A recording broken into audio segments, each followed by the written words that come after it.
Morning, everyone. I'll call to order the Deschutes County Board of Commissioners meeting for July 24th. Welcome all of you to the meeting today, and anybody watching online. If you please join us with the Pledge of Allegiance. Pledge allegiance to the flag of the United States of America and to the republic for which it stands, one nation, under God, indivisible, with liberty and justice for all.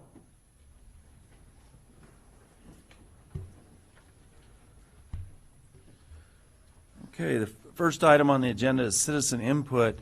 This would be for anybody that has input that's not related to a matter on the agenda today. We do have a hearing, so if you're here for the hearing later, there's some blue forms like this up here that you need to fill out and turn in to Sharon over here, and then they'll get to us. That'll be later after we conclude other business. But so please get those. Is there anyone here to speak about anything other than what's on the agenda? Okay, so we'll move on to the first item of business is the consent agenda. Any questions, changes, or alterations? I move we approve the consent agenda for today, July 24th, 2019. I'll second it. Okay, any further discussion? Just acknowledging this is where we're purchasing a building. Haven't done this in a while, but this will be good in support of the Sheriff's Office and activities and sisters. Yeah. And I was going to note that also. There was coverage in the paper today and I guess on the radio about it, so I thought it was kind of explained the process, what we're doing well. So thanks, Tom. Okay, any further discussion? No, I'm sure my hometown sisters appreciates it. Okay, thanks. Commissioner DeBone? Yes. Commissioner Adair? Yes. And Chair votes yes. So the first, we have an action item, but I want to mention two other things before we get to that. The first is that we have our 100th anniversary of the Deschutes County Fair coming up. Hope all of you that are here can go to that, and if you know people, remind them of it. Should be an exciting time. I had a report the other day from the room that's been constructed there of all the memorabilia of county fairs going back to all the way into the 1920s. So it sounds like it's going to be a pretty interesting room there, special. The second thing I wanted to just acknowledge that we got some press this week, and we were excited to hear about it and got a press release out about the Federal Department of Transportation has approved a $60 million grant that's part of a package. We worked closely with the City of Bend, and they had great leadership in their application, ODOT, and now with the Federal Department of Transportation to improve the north end of Bend, the roads out there. It's going to change the path of the parkway there and make the intersection at Cooley easier. It'll make the opening up of Juniper Park. So that was something our county was involved in. It was a #1 priority for us throughout the county, to ease that bottleneck there. So we're excited to announce that, and it's gotten some press this week also. So any further comments? Yeah. I wanted to acknowledge today that it's the 3rd anniversary of the murder of Kaylee Sawyer, and I want to acknowledge that a law was passed and signed by our governor last Thursday here in Bend, and I want all of us to say prayers for her family, because I know it has to be a horrible anniversary, and I know it isn't getting any easier for them. So just keep them in your good thoughts. Thank you. That's great. Thank you for those comments.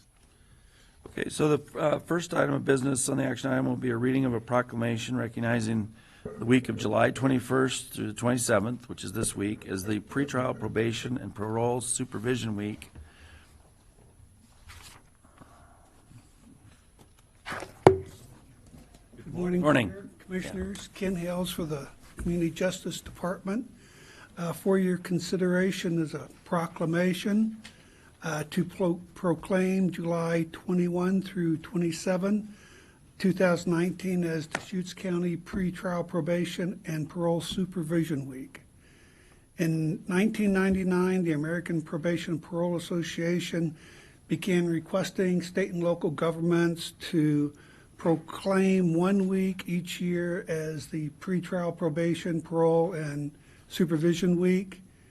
And this week is an opportunity for us to recognize the important work that adult and juvenile community corrections professionals do. to change lives and provide for a safer community. This week, people across the United States and Canada will join together and to recognize this week with the goal of raising awareness about the important work that community corrections professionals do. When most of us think of public safety professionals, we think of police and fire and emergency responders. But there's a lot of other public safety professionals that are not as well known or recognized or understood, community corrections professionals being those. It is important, the work they do is important to keep our community safe, to improve the lives of justice-involved persons, to assist justice-involved persons to repair harm to victims and community.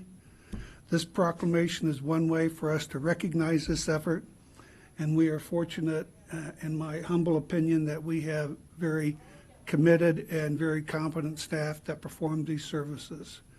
And I appreciate the opportunity to provide this to you and request that you adopt the resolution or proclamation.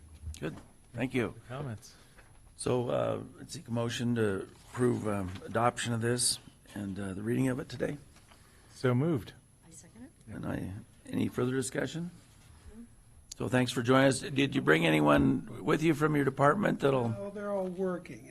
Okay, well, I'll do the reading of it and then a few more comments so, afterwards. yeah, so- so let's vote on, we'll vote on it. Yep, that's fine.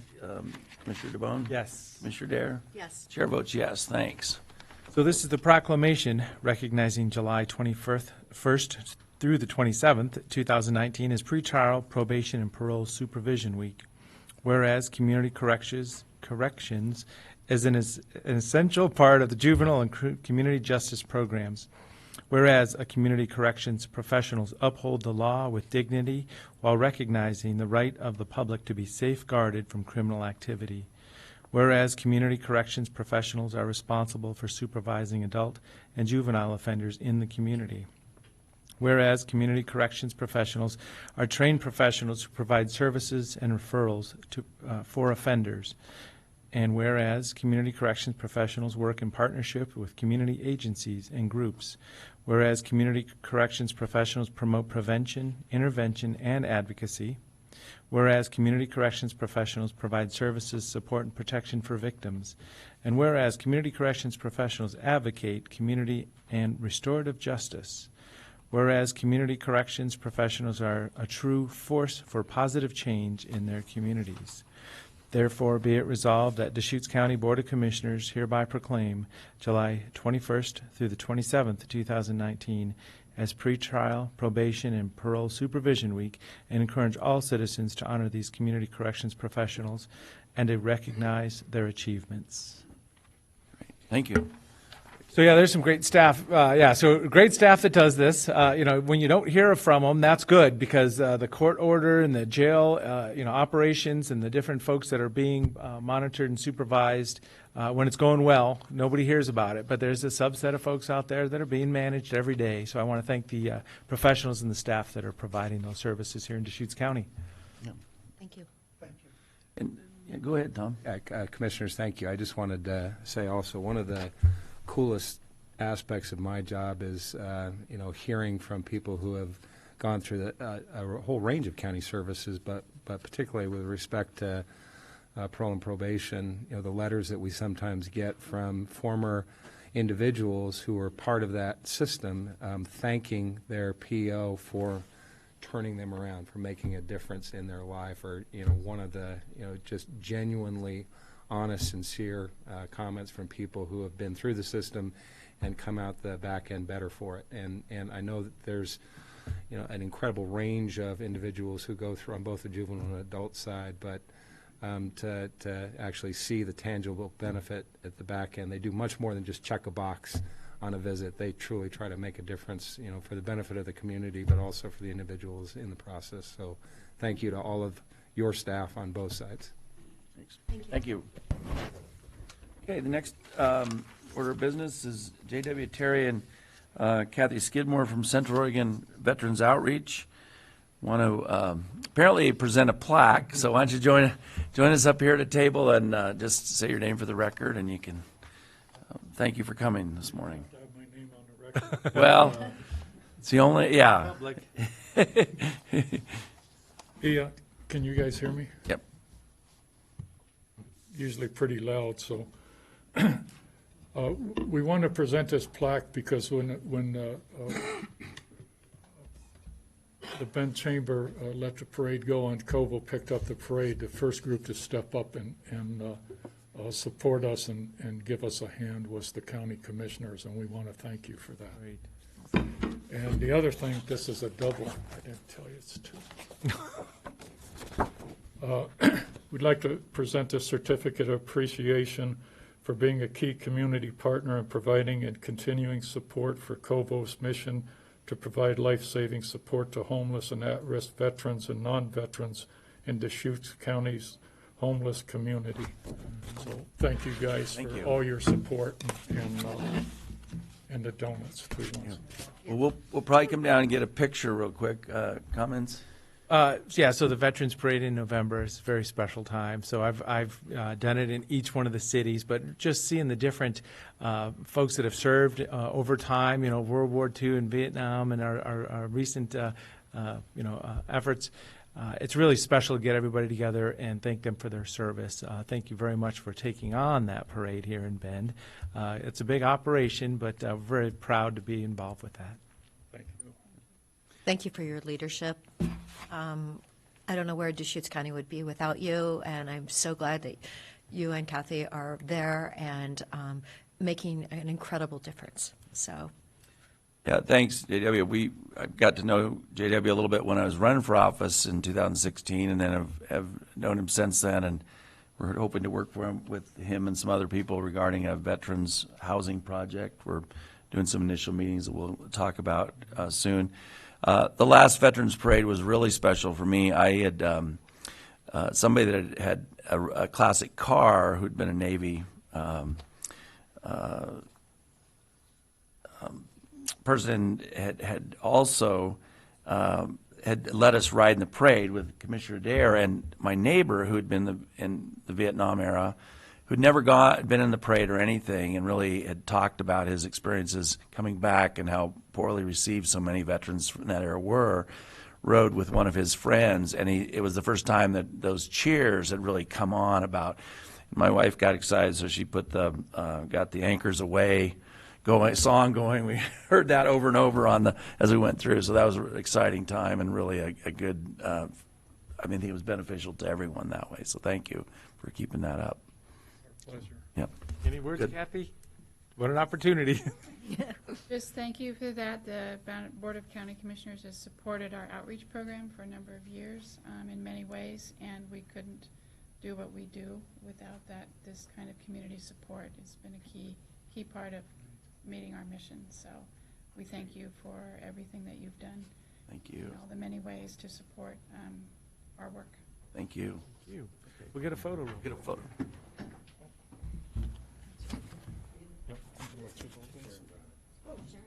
Oh, you got your first.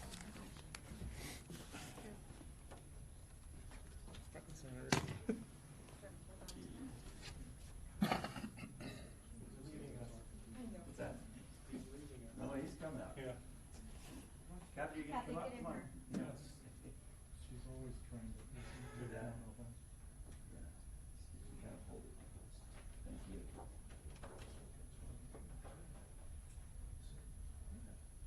Got it? Are we ready? Is this a smiley? Yes, you're lovely. Thank you. Thanks so much. Thank you. Thanks, Kathy. You have Boston funeral and I know. Let's go to Richard's Donuts. Thank you. have a great time. Thank you. Thanks.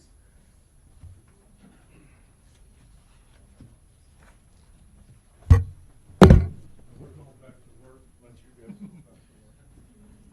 Thank you.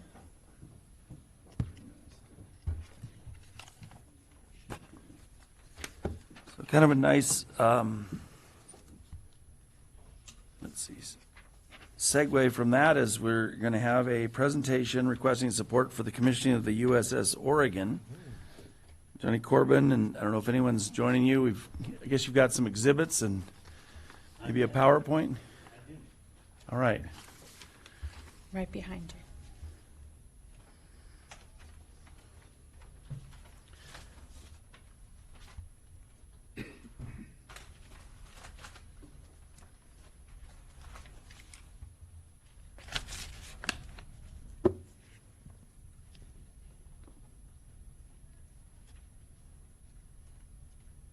Which one did you want to do? This one? Yeah, Steve? that one, yeah.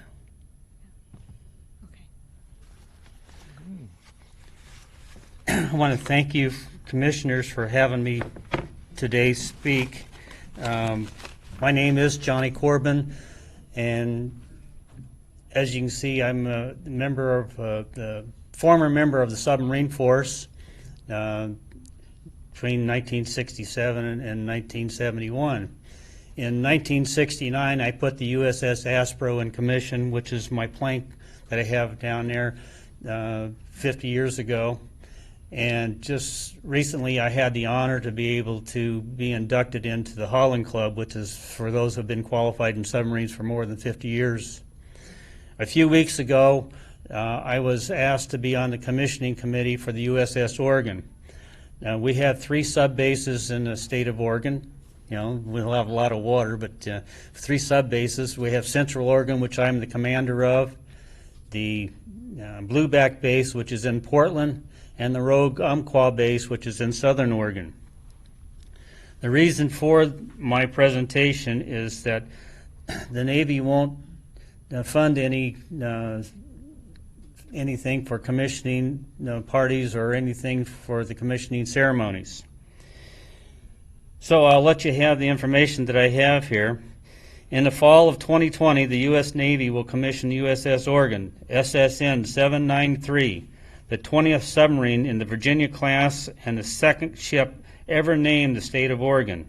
It is anticipated the commissioning ceremony will be at the General Dynamics Electric Boat in Groton, Connecticut. This is a great honor for our community and acknowledges our contribution to our nation's defense. We, the members of the USS Oregon Commissioning Committees, seek your support in honoring the crew and celebrating our ship's entry into the fleet, delivering advanced capabilities for undersea supremacies. The U.S. Navy conducts a formal commissioning ceremony but is prohibited from funding all the traditional celebrations and customs that welcome a new ship into the fleet. These are activities which will connect the ship and the crew with its namesake state.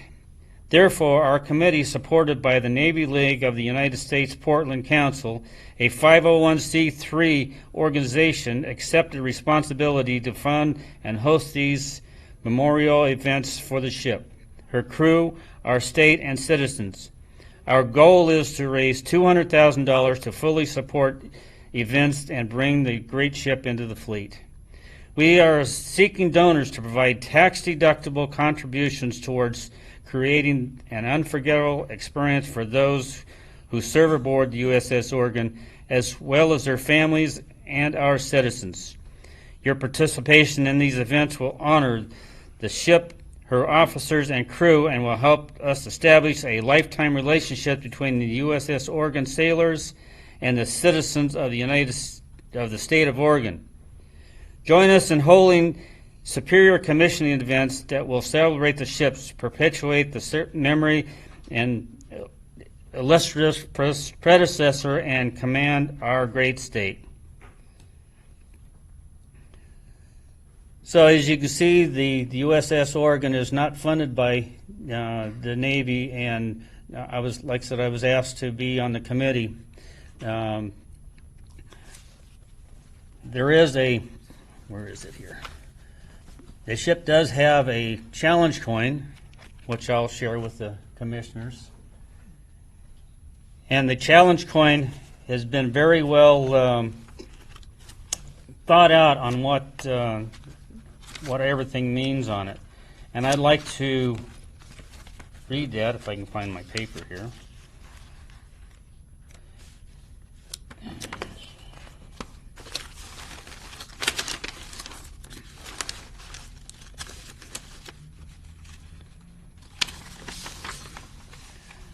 The ship's crest has a Latin phrase on it, Aeles volt lot proprius, which means the official language version of the motto is "She flies with her own wings."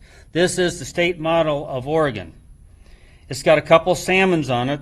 This is Chinook salmons, which is the official state fish. These also double a unique take on the submarine warfare badge, gold for officer and silver for enlisted. The mountain range in the background is a border of Crater Lake National Park, formed 7,700 years ago, and after a violent volcanic eruption of Mount Mazama. It is the deepest lake in the United States at 1949 feet deep. The island inside the crater, Wizard Island, was formed after a series of smaller eruptions. The Silhouette BB-3, this is the first and only previous USS Oregon. Gold Star has a dual symbolism. It is another reference to BB-3 and the Oregon Trail overlaid on the state ends at the Gold Star representative of Oregon Trail, Oregon City. The eagle is derived from the state seal. The eagle also features 33 discernible feathers. This aligns with Oregon being the 33rd state admitted to the Union. What I'm asking for is for the members of the community and the commission to help sponsor the USS Oregon. I will give you some information. There is a form that gives you what different amounts mean. You can give as little as $100, and you'll get back at least a lapel pin and your name on the announcement for the commissioning. The commissioning will be sometime next year, which I hopefully will plan on attending. And once I do that, then I can come back and report to you with the commissioning committees. Is this a copy of the pledge card? I think I got it. Well, let's see here. I do have information here for each of you. Yes, it is a pledge card. Yeah, that's, yeah. And it has all the information. For those of you that get the bulletin, you might want to take a little look at this piece that was in last Sunday's bulletin, and it's a very good description of what the Oregon is going to be like. It's a Virginia-class submarine, and right now we currently only have 4 classes of submarines: Virginia-class, Ohio-class, Los Angeles-class, and the Seawolf class. The Seawolf class only has 3 units. One of them happens to be USS Jimmy Carter, who was, as you well know, president and also a submariner. Interesting. So, so what I'm asking is to help fund and be a sponsor of the USS Oregon. The chief sponsor of the Oregon is Dana Richardson, if I'm not mistaken. She resides in Corvallis. So we have several people that are sponsoring the boat, and we'd like to have more so we can get the boat commissioned. One other thing that is pretty significant: everything that's not used for all the administration and commissioning ceremonies will go into the ship's rec fund. So nobody else will get it, and like I said, it is a tax-deductible donation. So if you're willing to give up some a little bit for the state of Oregon, for our pride, for our namesake ship that's going to be in the fleet next year, please let me know, and I'd be more than happy to assist you with making the donation to the Navy League in Portland so we can reach our goal. Mr. Questions? Corbin, thank you so much. I mean, the world has heard about it in the paper. Now you today bringing it here. This is a wonderful outreach effort for this commissioning coming up. So thanks for putting in perspective for us and reminding us of the history and how many boats are out there. So I have an uncle that was a submariner in the 80s, I think. So yeah, it's in our family also. I have a pretty comprehensive PowerPoint presentation on the Cold War, and one of the staggering statistics that I put out, we have right around 20 SSBN submarines, which is the missile-carrying submarines, and the statistic that really raises a lot of eyebrows, one of those submarines has more firepower than all the ordnance, including the 2 bombs, dropped in World War II. I mean, that's really a staggering statistic. The SSBN is virtually undetectable until after it's lost its first missile, because it has a launch depth of 150 feet, and even the satellites aren't able to detect those depths yet. Well, yeah, thank you for coming in and telling us about this. I'm real interested, and one of the reasons when you brought up the idea that I thought it would be good to talk about at a meeting is, you know, if it's only one of 2 in the name of Oregon, I think for a lot of people that are long-term Oregonians, they'll be happy that there's a second submarine or ship named after the state. So I think you will get a lot of support. I know we have a strong veterans community in the county that would probably be interested in this as well. It'd be fun to go to the commissioning ceremony. I have a friend that was on submarines out of that base during the 1970s, so I remember him, and I visited him when he was there, and it was kind of fun. So anyway, very good. So great. Any comments, Commissioner Dare? Where is the ceremony It's going to be an electric boat in Groton, Connecticut. Yeah. Yeah, I went to sub school there in early 1967. That's the only sub school that the U.S. Navy has, and basically what the sub school does is teach submariners the basics of what a submarine's all about, with a heavy emphasis on damage control. Because of that, at times it has made the difference between life or death. Now, from the submariners, the rest of the Navy has followed suit and started to teach a little more damage control. Because if some of you remember the Forrestal that caught fire many years ago, they wiped out their damage control team in about the first 15 minutes of the casualty, and really had a hard time getting the fires out on it. And since then, the rest of the Navy has taken lessons from the submarine fleet. The USS Holland, which is up there now, is the first submarine that the Navy bought April 11th, 1900. And I'm happy to say that I qualified on my first boat on April 11th, 1969. All right, good. Well, that sounds exciting, and we'll see what help we can offer. Thank you, and hopefully we can get some of your donations, and from the rest of the community, we'd be more than happy to accept your donations for this prestigious event that's coming up. Okay, thank you. Thanks for joining us today.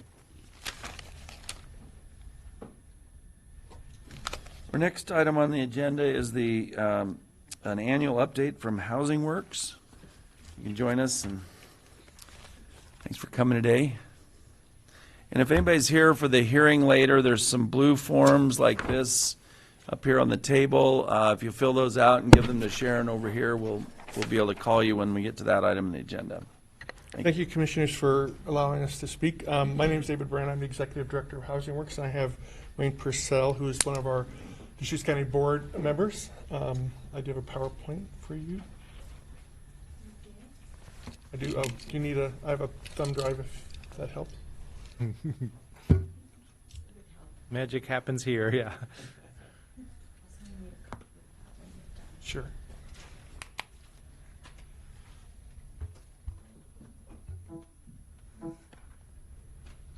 We'll get you set up.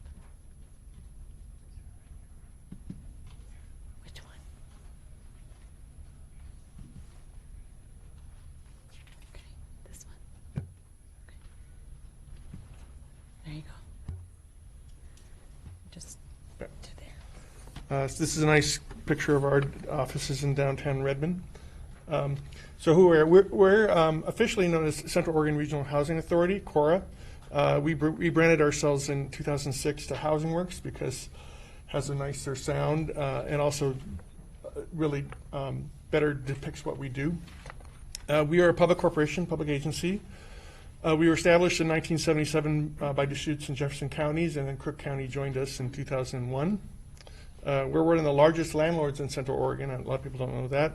And we actually help house about 2.5% of the households in the region.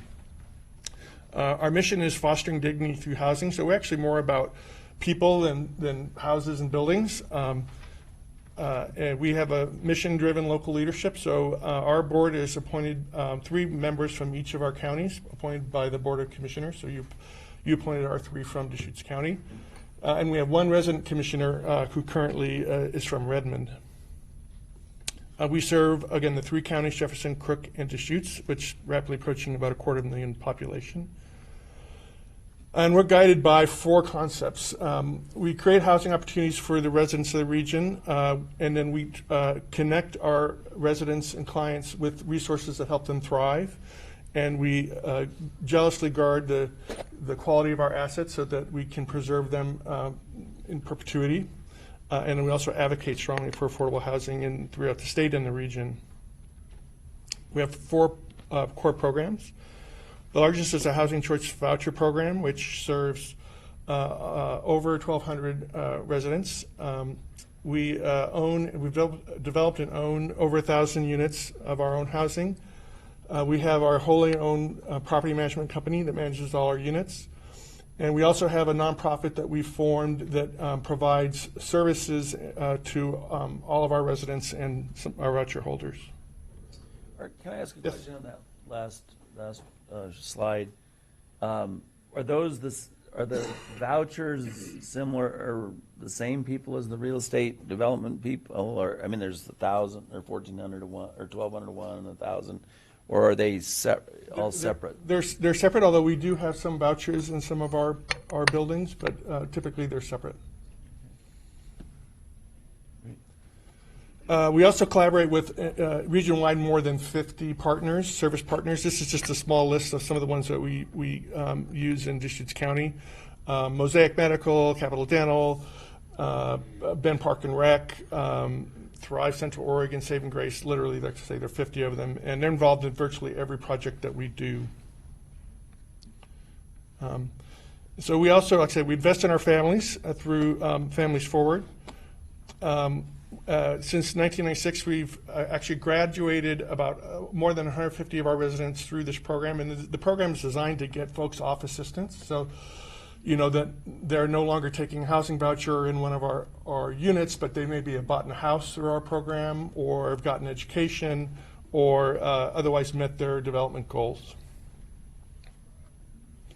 And this is kind of an example of one of our clients who went through this program. She was divorced in 2012, had a real bad credit score because of foreclosure. So we helped her address her bad credit history, help her pay off her debts through the PathWorks program, and then enabled her to basically use her voucher to help buy a house. So she is now out of the program and a homeowner in the city of Redmond. And we graduate about 10 folks out of that program per year. So everybody, why is there a housing crisis? We've all heard about it, right? It's in the papers almost daily. And this is a great graph because it shows that, coming out of the recession, our housing boom just went right back to what it was, in the early 2000s, but wages didn't. So wages have been largely flat for all that period of time, but housing prices have doubled. So clearly, it's not a surprise why it's hard for a lot of people to make rent. So what do we define as affordable housing? The federal government says that if you have to pay more than 30% of your income towards housing, you're what's called rent burden, meaning it's not really affordable to you. In Deschutes County, if you're working minimum wage, which is $10.75 an hour, you can afford about $560 for rent. Well, market rent in Deschutes... Did that just go up, the 1075? I thought it went up like July 1st. To like 11 and a quarter. 11 and a quarter, yeah. So that's a little bit old. But a month ago, you could afford $560. Yeah. Well, it's a bit. Yeah. But fair market rent in Deschutes County is $884. So if you make minimum wage, you're really not going to be able to afford a one-bedroom apartment without spending more than a third of your income for rent. And in Deschutes County, 18% of the households make less than $25,000 a year. And so why is the 30% threshold important? Why does the federal government focus on that? Well, they've done a lot of studies, and what they've shown is that your risk of losing your housing and becoming homeless, once you hit that 30% threshold, the rate of the risk increases, doubles, right? So by the time you're paying 50% of your income for rent, your chances of becoming homeless in any year is about 1 in 200. It doesn't sound like a lot, but when you've got a big population like Deschutes County, it means you've got about 100 or so folks every year that lose their housing. And it's typically because they have a car bill, to make their car run so they can get to work, or they have a health bill that they can't pay, and so they start juggling the rent and the bills, and pretty soon they get evicted. So I have some interesting housing statistics. Deschutes County is held up pretty well in terms of renter to owner. Typically, 65-35 is what the government, studies show is sort of the optimal range of renters to homeowners. Our other two counties don't have this; they're much more renters. We have still more than half the population is renter population is considered rent burdened. Most of our housing stock here in Deschutes County is single family, and about 30% is multifamily. So, like I say, Housing Choice Vouchers are our biggest program. They house more than any other program we have. People used to talk about this as a Section 8 program. It's actually never been officially known as that, but it's about 45 years old. It's a tenant-based program, meaning that we issue vouchers to tenants, and the tenants go out and find their own apartment. And the way the program works is there's an established fair market rent, and we pay the difference to the voucher holders between 30% of their income and what that fair market rent is. So the landlords like it because they can, we're a real good payer. We pay on the month, and so they get that stability. Yet they still get the fair market rent, and the tenant gets the benefit of having a market rate apartment. Vouchers are set by the federal government. It's a great program, but it actually hasn't increased in about 10 years. So we have basically the same number of vouchers we did back in the early 2000s. And so it's not a program that's obviously going to meet our needs because we're growing so fast. And most of our vouchers are reserved, about 75%, for folks that make 30% of area median income or less. I have a question. You just did a project, you opened it up in Sisters, correct? Okay, well, this is what happened. People that actually work in Sisters did not get housing there per the man who owns the Rancho Viejo. He had told me, he said, you know what, none of my people got housing there and they really needed it. Is that a policy from the federal government then, that you can't give people that actually work in one of the towns a little more priority? Yeah, that's actually fair housing law. So we're not allowed to discriminate by how you make your income, where you live, obviously your race or religion or anything like that. So what we do is have a lottery. We are allowed to do some things to help get the locals in. So for that project, to apply for that project, you actually had to go out to City of Sisters, fill out the application in person, and then turn it in there. So if you wanted to be in that residence, you had to make an effort to get out there. And for some reason, Sisters, we got the fewest local applicants of any of our developments. We had a similar one in La Pine where it's over half of the folks that applied were from La Pine, and another one in Crook County where it was almost 75%. But for some reason, Sisters folks didn't come out and apply. Okay. Are you going to do another project in Sisters? We don't have anything planned right now. I mean, we're certainly open to it. I think the city's still interested in providing some housing opportunities, and we've talked to them about trying to get more of their low-income residents in. Right. I think it's really needed. Yeah. Mm-hmm. My experience is that application process, I was at Neighbor Impact Board, and I've followed this over the years, is that application process, people need to be aware of it because it happens before the facility's open, if it's a new facility.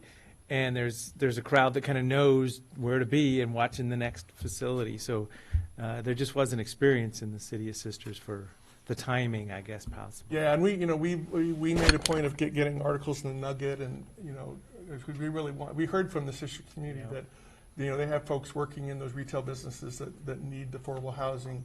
And so we went to the chamber and said, get the word out, come show up. We only opened for 2 days to take applications. We did a Tamarack Village, so go show up. And some did, but not as many as we had hoped or thought. How many applications do you get for a project like that? We generally get at least 3 times as many applicants as we have space. And so there's a lottery, and some folks don't do well. In the bigger picture, you gotta hope and conclude that somebody that has that housing opened up something somewhere else, so people can have opportunities. Maybe not at that location, but at the next location. Yeah, or sometimes they're coming in they're in their trailers or their mobile homes, and yeah. So in Deschutes County, we have almost 1,000 voucher holders. Like I say, where the voucher holders actually choose to rent is up to the voucher holder. So, but typically, it's proportional to the size of the jurisdictions. Of those vouchers, 71 are reserved for veterans, and we have 16 that are being used to pay mortgage, and that's permissible under some circumstances under the HCV program. In Deschutes County, typically on a voucher, the tenant will pay about $208, and we pay the landlord $539. So we pay the bulk of the rent. It's similar. The Bend and Deschutes are pretty similar. And so moving on to our portfolio. We try to balance the number of units by the number of low-income residents in a community. So, and we're always kind of keeping up because, especially in Deschutes County, it's growing so fast, it's hard to keep up. So typically, right now, we're a little bit under proportion. We owe the county some units, and I'll get to that a little bit. We have some projects that we're going to be building pretty shortly. Most of our housing is workforce. We do have some farm worker housing, mostly up in Madras, and then we have small portions for special needs, and then we have some home ownership, about 2%. This is a map of where all our units are scattered about. We've got, like I say, the majority of them are in Deschutes County, Redmond, Bend Sisters, Lapine, and we have about 75 to 80 units both in Madras and Prineville.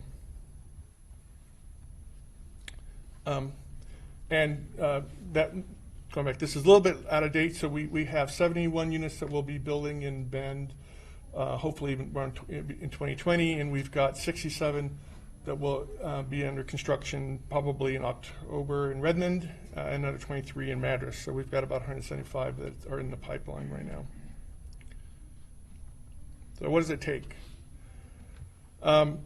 This is a great slide for sort of illustrating sort of the very high level way that real estate's developed. So this is an example of a development we did in Bend a couple of years ago, so the numbers are a little out of date. But a market rate developer starts out looking at how much the project costs.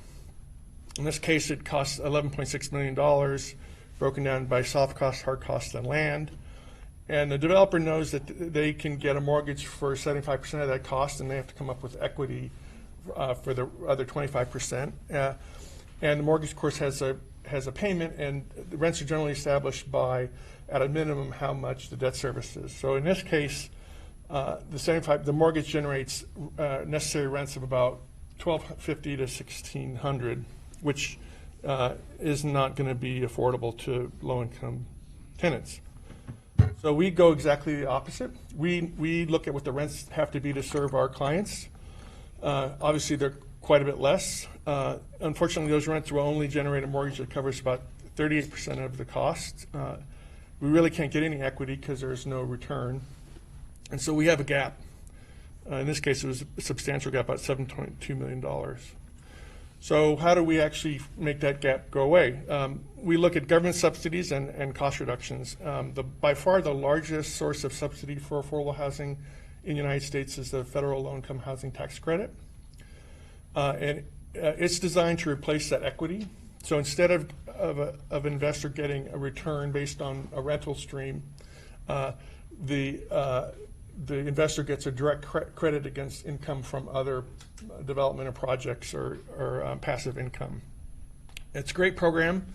but it's capped, it's limited by per capita per state. So in Oregon, the total amount of tax credits available in the state is about $3.75 per person per year, which equates to about $120 million a year for the state of Oregon, which sounds like a lot of money, but when you're talking about Portland and Eugene and Salem, for us, we're lucky if we can, in this region, if we can get $10 million out of that program a year. I was going to wait till the end to ask questions, but there's more, getting more. So we've had a presentation a couple years ago, and we spent a lot of time talking about the lift Yeah. part. And so, but this one, is that a capital partner then that comes in and says, I'll contribute to this to get the tax benefit? Or is that the developer of the whole project that goes in for that? So we're the developer. So LIFT is a direct loan from the state. Right, but, yeah. So what happens? So we have a piece of land that we want to develop a project on, and so we will go to the state, and the state both allocates the credits and also authorizes the loans. Oftentimes, almost always do it together because both sources by itself are not sufficient to finance. So the state agency actually, this item number 1A, the state agency actually allocates those credits to an entity? Yes. Says you as an entity can get, oh, interesting, it's not. So we just completed, about a week ago, we just got allocated tax credits and some GHAP, not LIFT, for these 71 units we're going to be developing in Bend. But again, it's very competitive. Like I say, about 120 million for a state, and there's usually, it's well oversubscribed, so it's very competitive. Both for the state and the federal sources. So we go to local governments because usually we have financial need even after the state's contributions. In Redmond and Bend, because they're CDBG entitlement jurisdictions, we've gotten CDBG funds typically to help us purchase land. Also, we've gotten local housing fee revenues, which are usually construction excise tax supported. We've gotten quite a bit from Bend. And we've got general fund grants. We've got a nice general fund grant from Sisters to build that Ponderosa Heights. Is CDBG, Community Development Block Yes. Grant, and so the local community can give those? If you're what's called an entitlement jurisdiction, which means you have either a population of 50,000 or more, or you're in an MSA that has that. And Bend Redmond is an MSA that meets that? So Bend and Redmond qualify. They're both entitlement jurisdictions. And then we also have gotten some urban renewal support from time to time. We also look for cost reductions. So anytime we can get donated or discounted land, so Hawksview and Lapine couldn't have been done without the county's donation of the land. We also seek waiver reduced SDCs. As we all know, SDCs are murder on development, and so anytime we can get some relief from that makes it easier for us to make these things a pencil. And then we always look for economies of scale. So we look for higher densities on smaller parcels, again, because it's efficient and it cuts down on land costs. And we're real creative. We mix and match and package these financing, oftentimes 5 or 6 sources to make these things work. And by the way, thank you for that donation from Hawksview, because we wouldn't have been able to do the project without it. And that's all full now, right? The one in It's full occupied. It's been occupied for 2 or 3 months now. The moment it opened. Down there a couple of weeks ago and saw how active it was, so, yeah. Good. Well, thanks to you for the professionalism in the development effort. You're saying magic is putting a package together, but as I say, once that package, because we saw it in Sisters and Lapine, was finalized, full speed ahead, and those units came online very quickly. So thank you for that professionalism and the capacity to even be able to do that. So I definitely support being a partner and finding the next opportunities to whatever we can do. The county's a little different than a city, but we're here if possible. Yeah. Yes. Yeah. Yeah, I'd love I'm a to. developer, as you guys know, so I to this kind of a thing and seeing how we can be more efficient in what we're doing. A couple frustrations with Bend especially is that it's harder and harder to develop, but we can only do so much, and I know you guys are working, and with Bend, we have to get away so we can increase the supply, basically. It's a supply and demand issue. One of the challenges is when we bring in a bunch of land on the west side, those houses are being built for $400 a square foot. You all know the east side is where we're gonna get affordable, you know, housing land and stuff like that. So I know you've been talking about the EFU situation, and I'm just looking at the next urban growth boundary because ours was so small here in Bend. You know, we don't have enough, you know, prospects for that. So if you can look long-term on how we can bring in some of this EFU land that's contingent or close by sewer and close by the city of Bend city limits, that's a long-term vision. And if we don't work on it right now, we're gonna be messed up forever. On the other side, what we're trying to do on our end too is it's really expensive to buy finished lots and then go build on them. As you know, the price of a finished lot, you know, we were looking at land cost per acre of somewhere around $750,000 to $800,000 an acre to be able to put a project on. You know, here in Bend, we just are doing a project that's an acre and a half, and that was $900,000 and some odd thousand for that.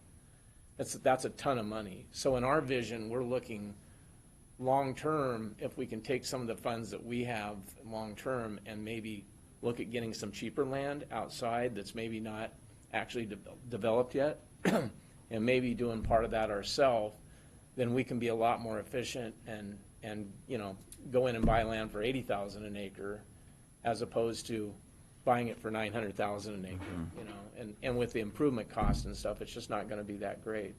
So as you guys look in opportunities, if you have opportunities to pick up land, you know, kind of on the borders of Bend, maybe that's not quite developed yet or something, that is part of the urban growth boundary or will be coming into the growth boundary at some point, we have to start looking long-term.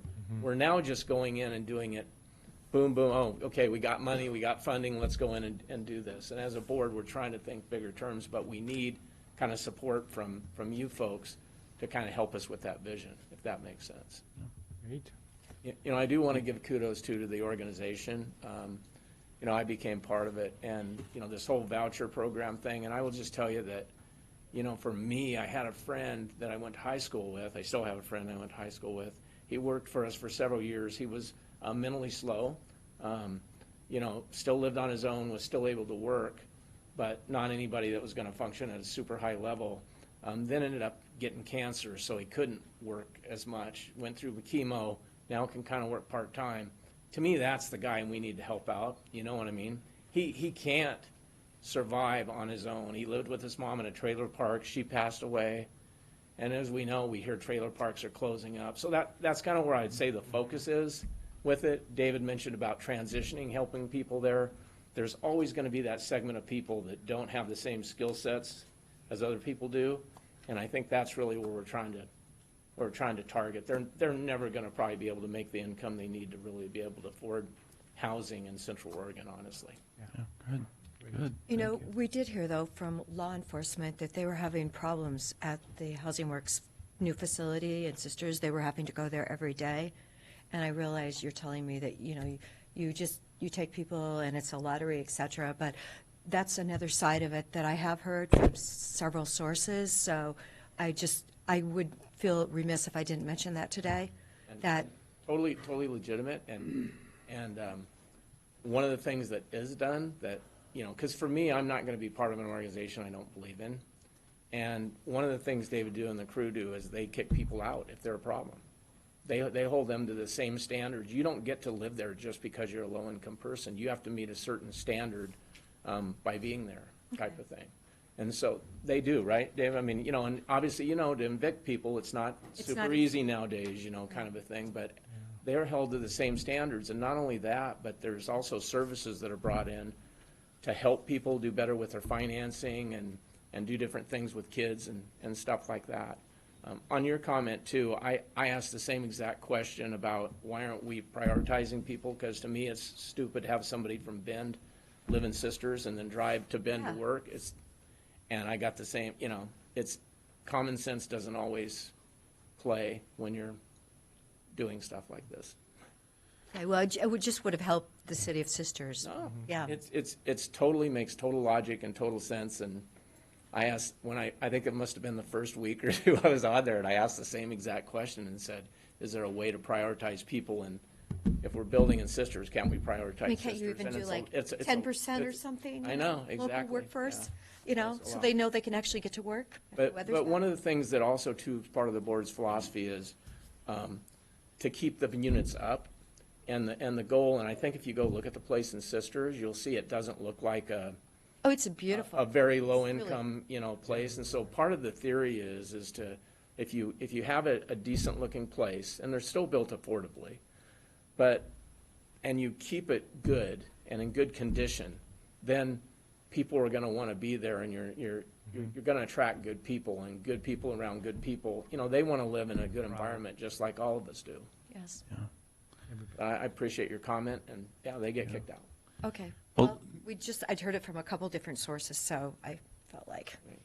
So, yeah, thanks for joining us, and Wayne, thanks for your perspective on the long term. We've started talking about it a couple of years ago about this issue of land price and land costs and what can the county do. And and we are looking at this issue of non-prime resource land. So much land is designated exclusive farm use that really doesn't have any dirt. So it's just rocks and junipers, doesn't have any water, so you can't be farmed, but it's designated that. And as soon as we brought up the idea, we've gotten a lot of opposition to we're hurting farming. So I think it's going to be a very open discussion. But we see that same thing, that you have where will the next urban growth boundary expansion, and what can we do to be ready for it, or what have enough air capacity so the land prices aren't so high. And there's a lot of small little parcels, Yep. that are less than 20 acres, that are zoned EFU, Yep. that have just been basically a family's lived on there forever, and you Yeah. keep it green just to keep the water rights, because Yeah. you don't lose them, which is a waste too. But that's, unfortunately, that's where the growth needs to be, and there is a lot of little EFU parcels that need to be changed to Yeah. really get to the affordability issue. Yeah. So I Well, appreciate you we're guys working on doing that. what you're doing on that. You're right on point with what you're doing. Thanks. Thank you. Thank you. Good. Well, thanks for all the information. Is that- I said, Johnny, did he want us, Yep.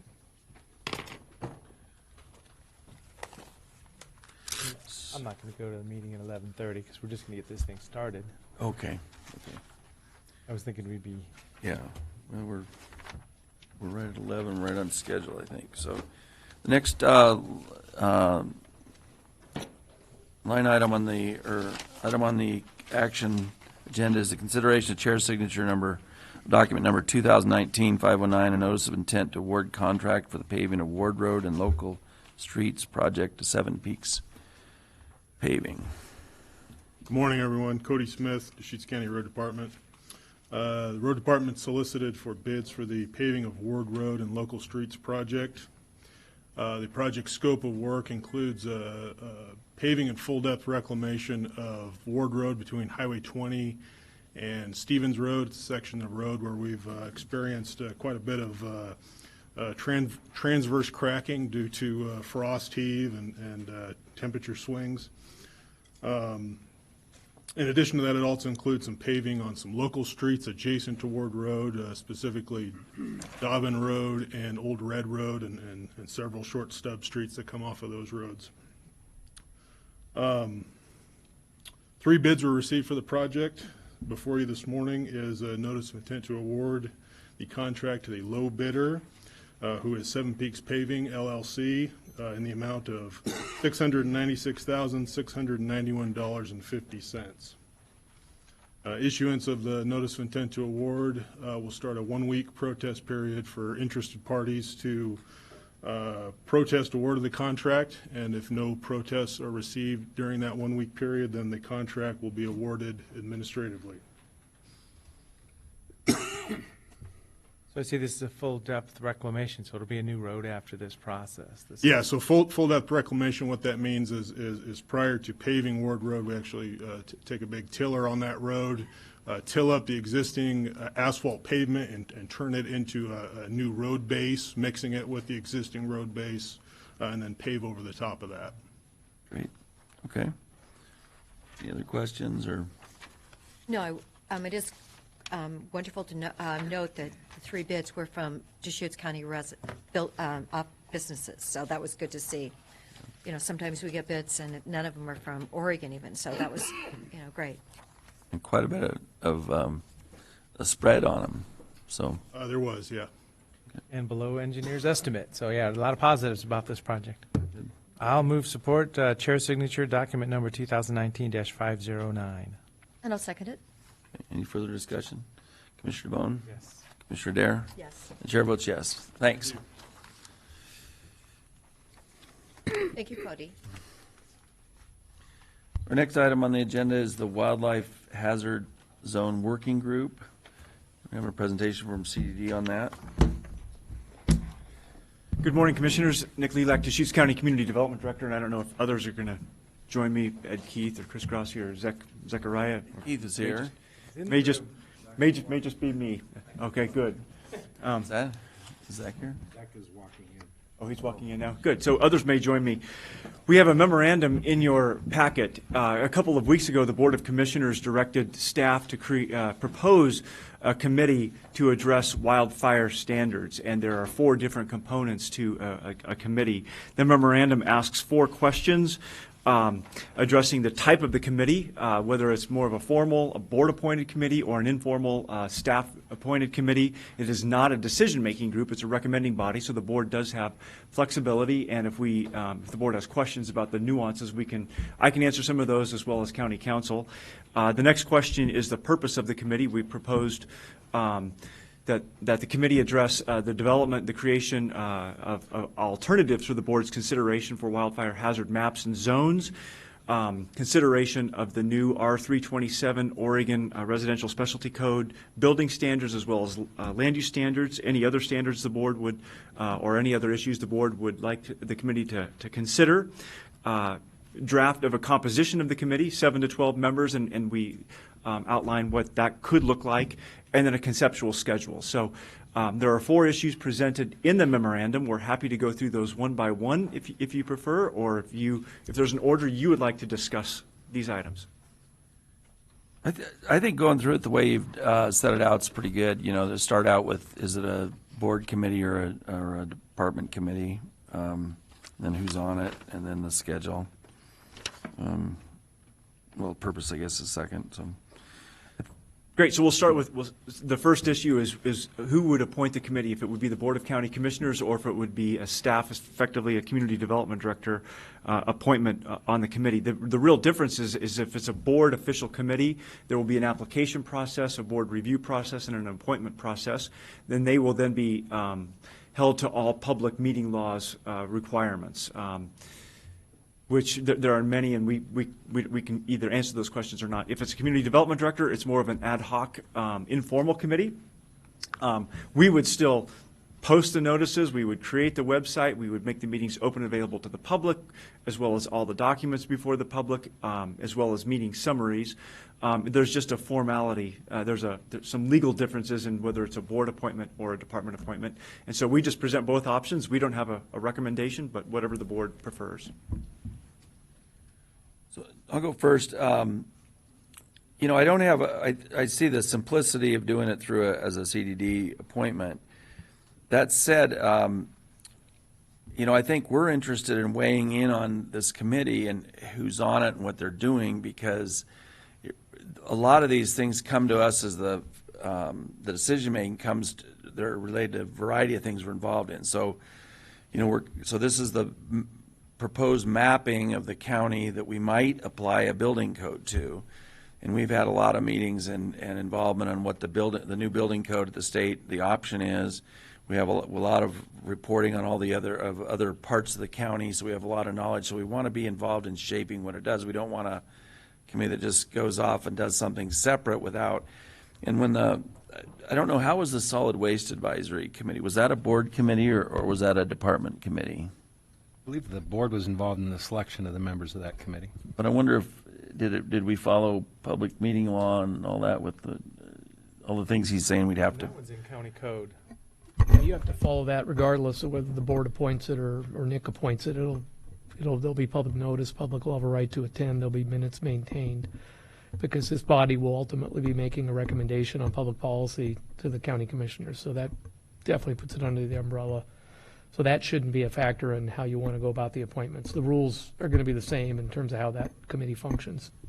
Well, Because I read the memo to say they function differently, so you're saying, In terms of the public meetings laws, public notice, that's all going to be the same regardless okay. of how the selection of the membership is. Well, in that case, I would prefer a board committee because we're really seeking advice on a pretty complicated issue. And I think we do care about, kind of being involved, not just getting a report in 6 months about it, because we live in different parts of the county as commissioners.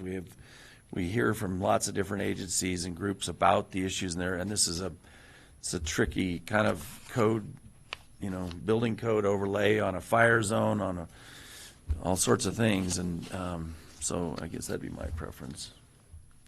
I would agree with you on that statement. After listening to the man from Paradise speak last week at the Lapine Chamber event and listening to the representative from Farmers Insurance, I know that insurance issues in our county are going to be incredibly impactful, and I think we need to do the very best job possible. So, I do think, board, we need to be involved in this intimately. That answers that. I support that also. Okay. Great. Thank you, Commissioners. Point number 2, the purpose to recommend one or more wildfire hazard maps or zones.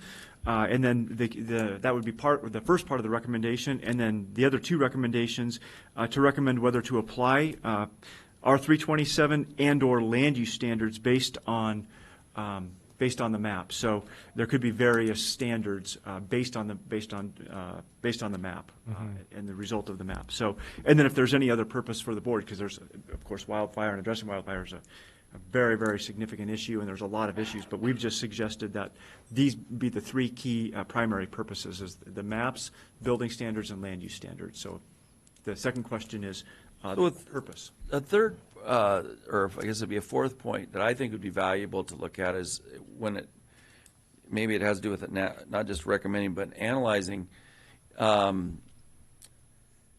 the proposed code really falls on different developments. We've talked about there's that rule that it doesn't fall on a development that's over 50%, or a subdivision, whatever the words are, that's over 50% built out. So we've got things like if there's a new, the expansion of Caldera Springs, is that a new subdivision or is that part of the original?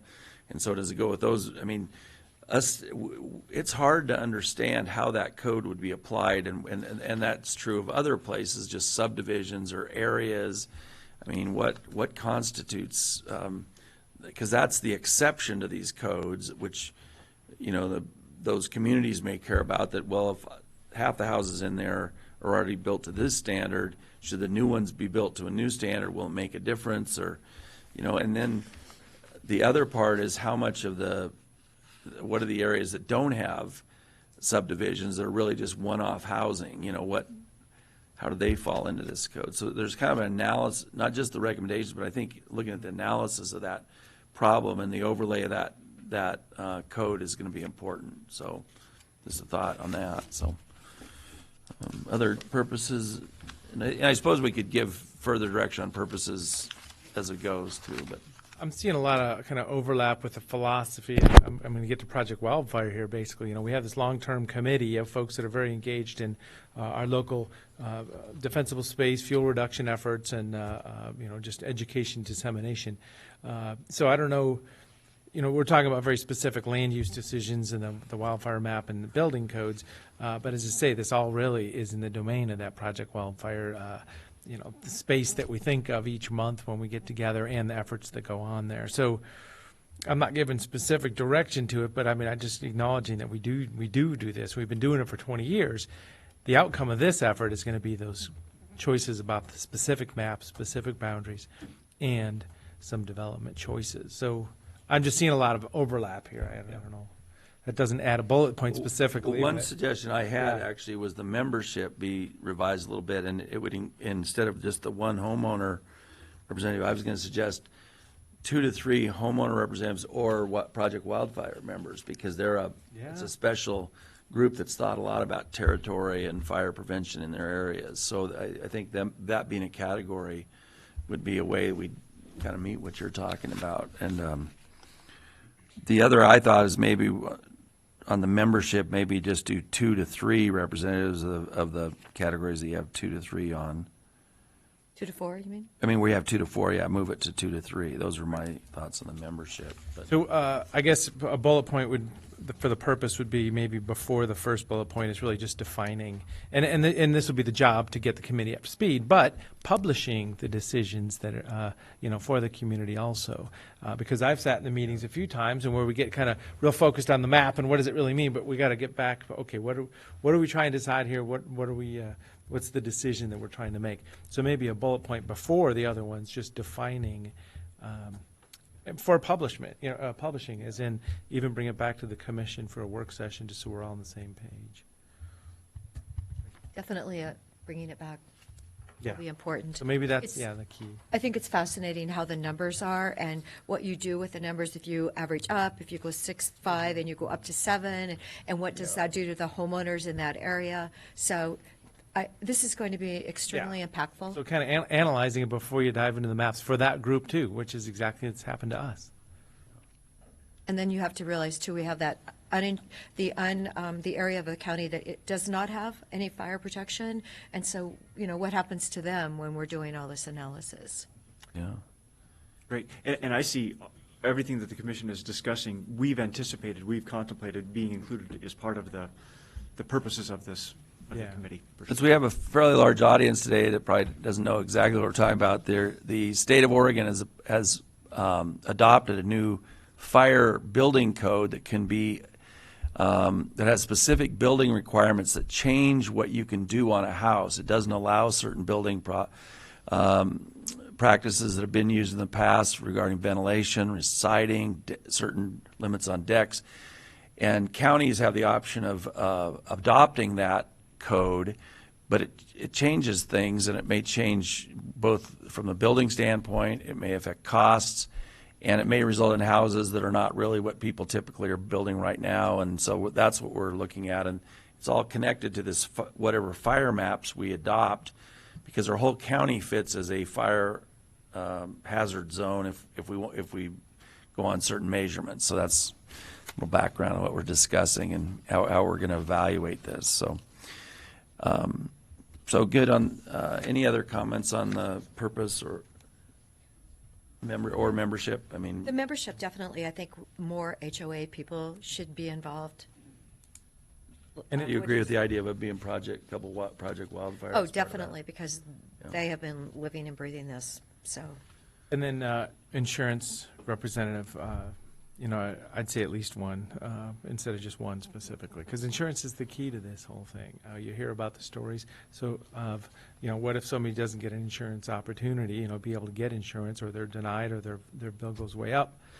So really having an insurance industry involved at this level also, this committee. Great, and it's great. We'll come back to the board with kind of the draft application process for people to submit an application to serve on the committee. And with a board appointment, we'll just indicate these are estimates of people, so the board can actually make those specific decisions when you're reviewing applications and making the appointments for the committee. Okay. So we can maintain that flexibility at this point, which is great. Thanks. And then the final point is just the draft schedule. With a board appointment, we would at the staff level move very quickly to begin to create the application process to bring it back for the board. But then it would be at the board's discretion when to review the applications, make the appointments, and then ideally we would kick off the process late September, early October, and then it would take maybe 4 months or so with regular check-ins with the board on decision points, analysis, all those key factors.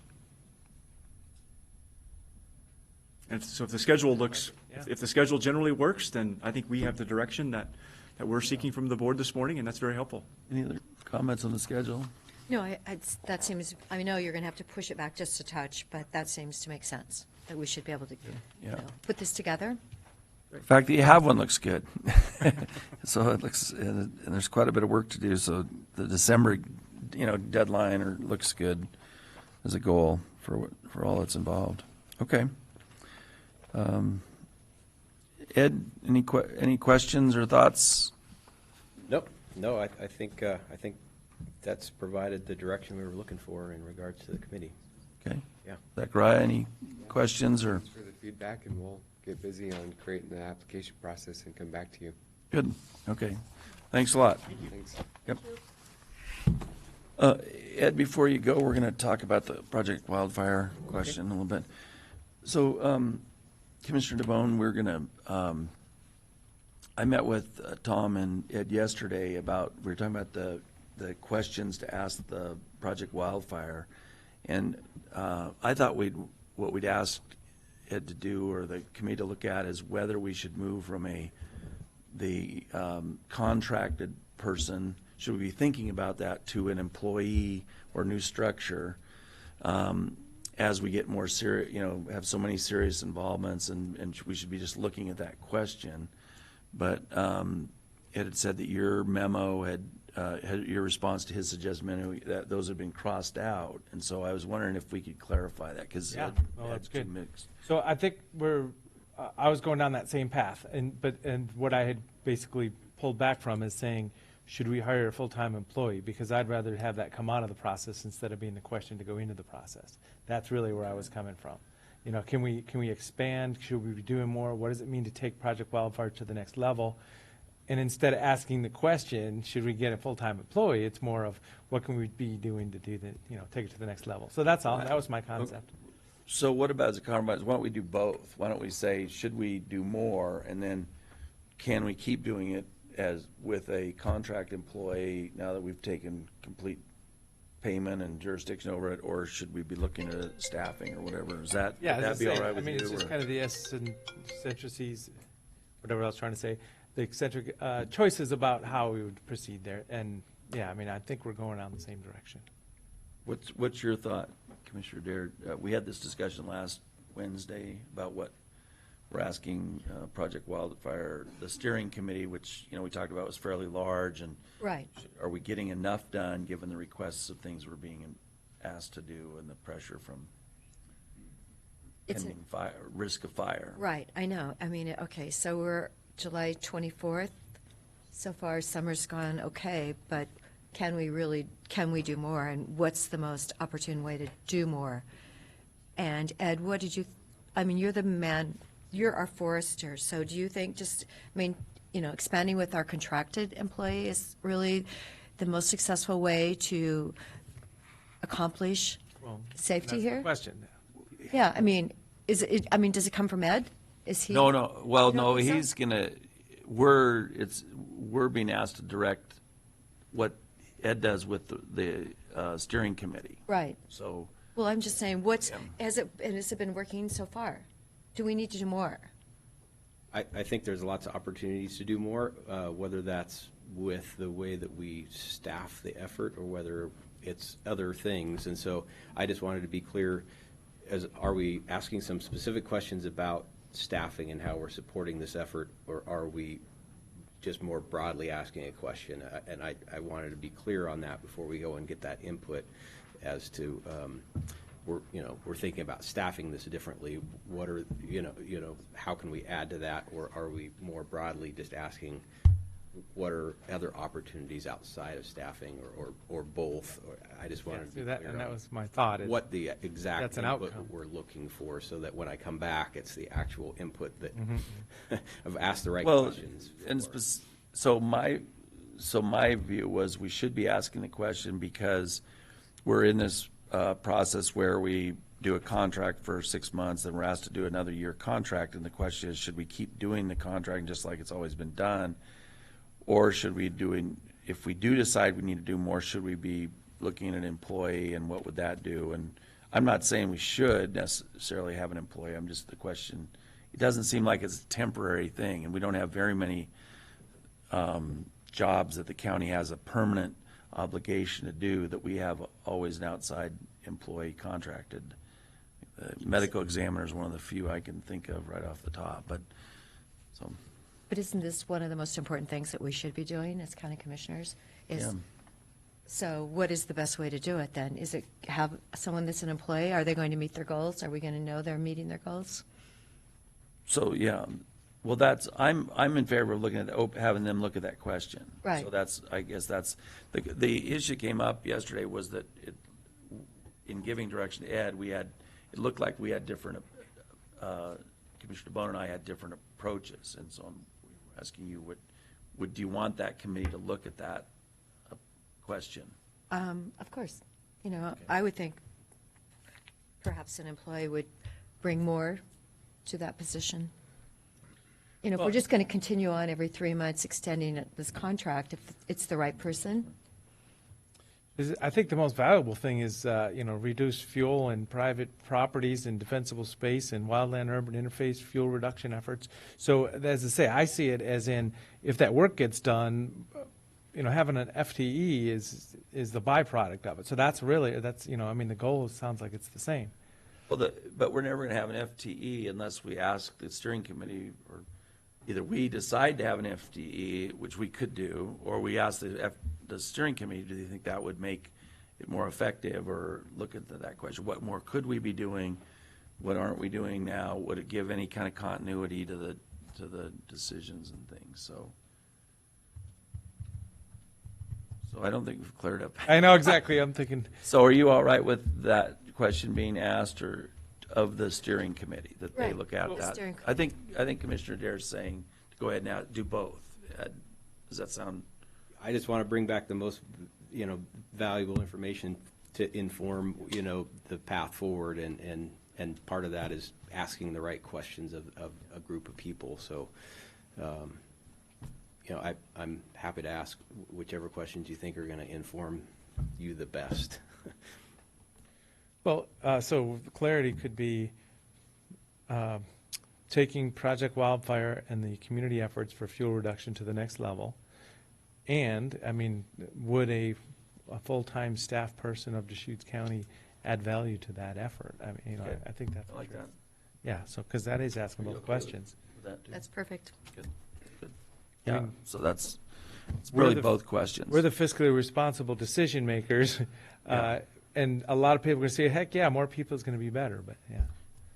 Let's see. But there, as we've talked about, there's reasons it's nice to have an outside contractor doing it when they go out and meet with homeowners, and I know Ed believes that. But, But yeah, So I think- both questions clearly. Yeah, I think the reason that we're not just leaving up the steering committee to look at if they come up with it is it really is a county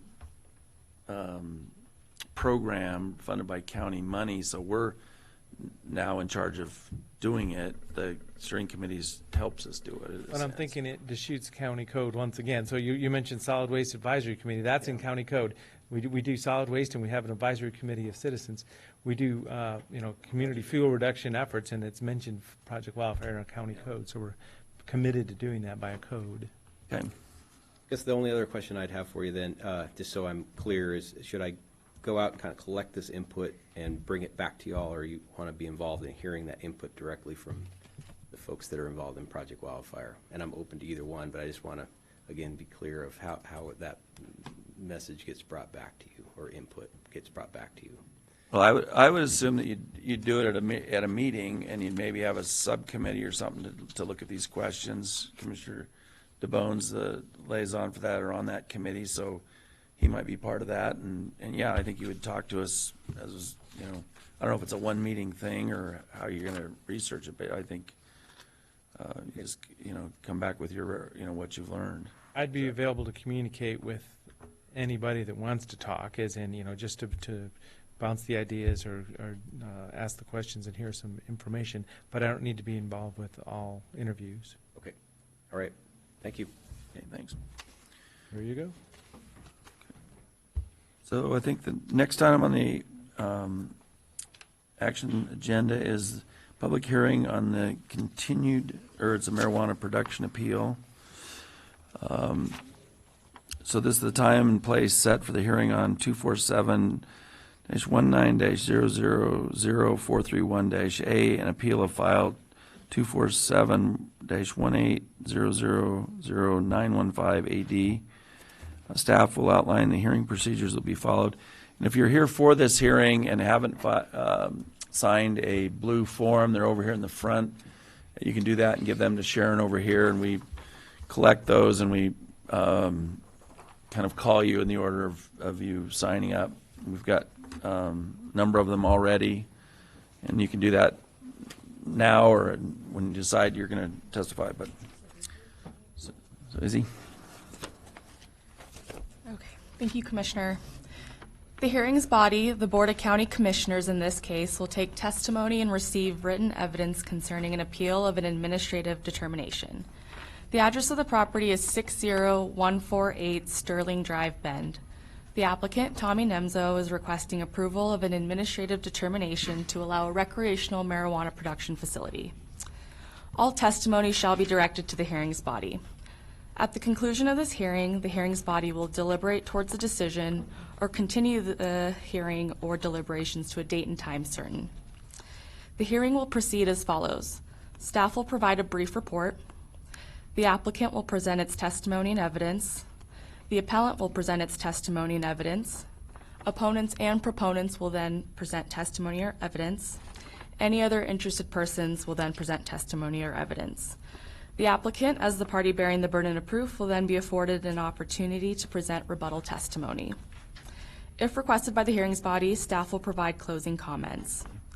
A full written version of the hearings procedure is available at the table at the side of the room.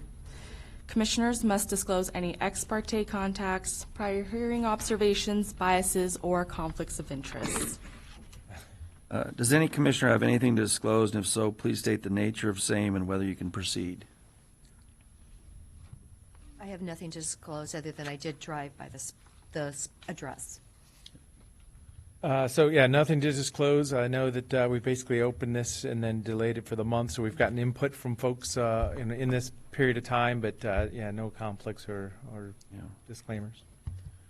So as Commissioner DeBonne said, we did open it. I don't have any contact specifically with the applicant or appellant on this, and we have been provided a lot of testimony in writing, and we have full notebooks full of the all the submitted written documents, which is extensive. But Izzy, aren't we going to give time allocations to presentations? Yeah, so I'll go over that. Okay. Yeah, I just wanna be definitely. sure. does any party wish to challenge any commissioner based on ex parte contacts, biases, or conflicts?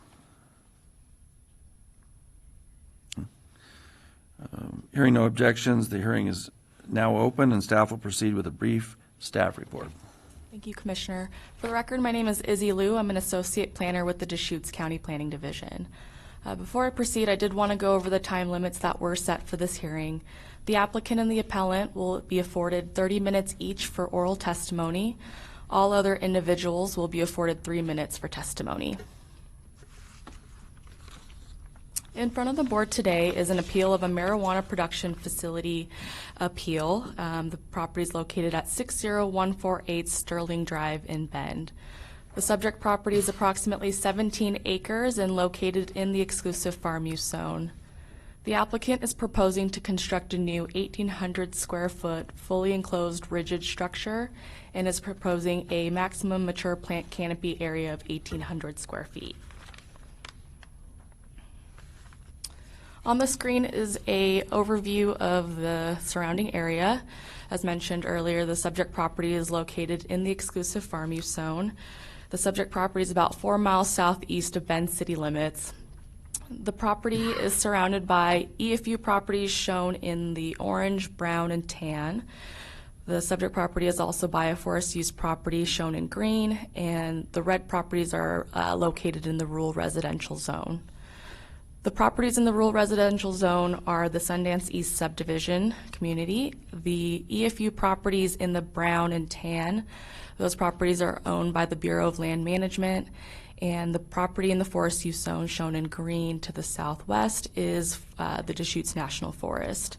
The subject property is more than 300 feet from federally owned public lands. The Sundance Meadows recreational community is adjacent to the subject property. It's located to the north and northeast. As mentioned earlier, the applicant is proposing to construct an 1,800 square foot fully enclosed rigid structure for this proposed use. The applicant is proposing to construct this structure on the eastern portion of the property, which will be more than 150 feet from all property boundaries. The subject property also has direct frontage on Sterling Drive. The appellant raised 4 main objections, which are listed here. The appellant states that the applicable Oregon administrative rules were not addressed. The findings related to the agricultural land use policy and the statewide planning goals were incomplete. And the final objection is in regards to the proximity to the Sundance recreational community, which the appellant believes is a possible youth activity center. Details of these objections can be found in the appeal documents, which have been included into the record. On the screen here is an overview of the timeline for this application. Today is July 24th, the continued public hearing. If the board decides to leave the record open, the open record period is typically 21 days. The first 7 days would be for new evidence and testimony. The next 7 days would be for rebuttal testimony. The rebuttal testimony would be in response to the new information that was presented within the first 7 days. And the final 7 days would be for the applicant's final argument. The 150th day in which the county must issue a final local land use decision is currently on September 20th. If the applicant requests or agrees to an open record period, the open record period would not count against the clock, and that does push back the 150th day to October 11th. And that's it for my brief staff report. I'd be happy to answer any questions at this time. Does anyone do you have any questions? Mr. Dare, any questions? No. So just again, a reminder to the, anyone who wants to testify today, there'll be 3 minutes for citizen testimony. The applicant and the appellant will both have up to 30 minutes. They don't have to take it all. We've had their, a lot of information in our notebooks and a lot of materials we've been given. We did do some preparations before the hearing we'd had set a month ago or so. Mr. Hughes, I hope you're better today than your condition was a month ago. So, and also we probably, just from a scheduling standpoint, we'll probably take a break sometime in the next hour. We've been here since 10, and we'll probably take a break. But then I would think we'd probably continue. We won't take a full hour. I would think we'd probably go forward and get. We have quite a bit of quite a few requests to speak, so we'll probably move through. So kind of a general, we'll talk about it maybe around noon. And I'm available. I was going to try to go to a lunchtime meeting possibly today, but I'll be here. Okay. And I know Commissioner Dares needs to leave hopefully by 2. Is that what you? Hopefully.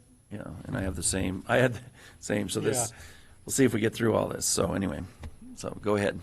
Thank you. I appreciate the Board of Commissioners allowing us to continue this, give me a chance to heal up. I don't think I'm going to use my whole half hour because reviewing the staff's decision, I believe they covered everything sufficiently. I think if you review our application, we hit all the points sufficiently. I think it's clear why the application was approved. I hope the commissioners note the mechanical engineer report that we produced that was based on obviously other hearings. Introductions real quick. Oh, I'm sorry. And sitting next to me is the applicant, Mr. Niemzow. Nice to meet you. And that mechanical engineer report, we've been working with the mechanical engineers to make it more detailed, and that was, to date, the most detailed mechanical engineer report that I've seen. So we hope that that sufficiently takes care of the odor mitigation and the noise mitigation. The youth activity center issue raised by the appellant, I don't believe is what was intended to be a youth activity center. It appears to be a indoor pool and a unused tennis court that has a fifth wheeler that is occupied by 2 people who seem to live there. My client has not seen any children over there, has not seen anybody using the tennis courts, is not aware of what goes on inside the building. But of course, he is concerned that he doesn't want his neighbors to be offended by what he's doing, so he is prepared to plant trees and bushes in that area so as to shield his property from the unused tennis court and indoor pool that is over there. I also don't think it qualifies as a youth activity center because the general public is not invited there.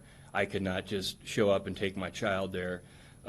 It's private property. It seems to be some sort of timeshare situation that they have there involving campers. And so I just don't think it qualifies as a youth activity center. Under the ordinance, it was passed by the county commissioners, and I'm not sure if the 4-H decision has been made by LUBA yet, so that might be a little more controlling, but I think it's on the same lines of that, except it's even farther removed from a youth activity center than a 4-H situation, because a 4-H situation is where the general public and 4-H members are invited to the property, whereas in this particular instance, general members of the public aren't invited there. You have to be have ownership interest in the property to be able to use those facilities. So I see it as more of a private situation, more like a private pool, basically. So with that said, with the mechanical engineer report that I think is sufficient, and the very fact that this property is undeveloped, so Mr. Niemzow is amenable to any suggestions that the commissioners will make to help mitigate the situation. He doesn't want his neighbors to be upset. That's why he's using a very small scaled production like this. 1,800 square foot is extremely small scaled production. And if you've seen the property, and Commissioner Dare, sounds like you drove by it, you would not be able to see that building from the road. As you can tell, the property has a pretty good ravine that goes down into it, and then a good ravine that goes up. In fact, it's a property that is probably not going to be suited for building in certain areas. Part of the property you couldn't even build on. So this particular spot that he chose to propose for this building is out of sight, out of mind, and nobody's going to know what's going on down there except Mr. Niemzow, and of course anybody who is sophisticated enough to go online and read hearings like this to see what's going on. But other than that, most people are going to drive by that property and not even know there's a building there, let alone there's a marijuana grow going on there. So with that in mind, I believe they have met all the applicable standards. I believe the staff articulated that, and with that, we'll close our testimony. Great, thank you. You know, as you mentioned, or I'll start out with some questions. We've got kind of a worksheet here of the variety of issues. One, you didn't really address some of the things raised by the appellant with regard to land use law, or do you want to do that, or do you want to wait till after, during rebuttal, or? Well, I don't know that addressing whether or not Deschutes County is meeting its statewide planning goals is part of the criteria. I will say that despite what some people may think, using greenhouses or operating indoors is an agricultural activity. In this case, it involves cannabis. If you look up at Canada, Europe, other countries, they do extensive agriculture in greenhouses and indoor production as far as hydroponic tomatoes, hydroponic lettuce. So cannabis production is agriculture.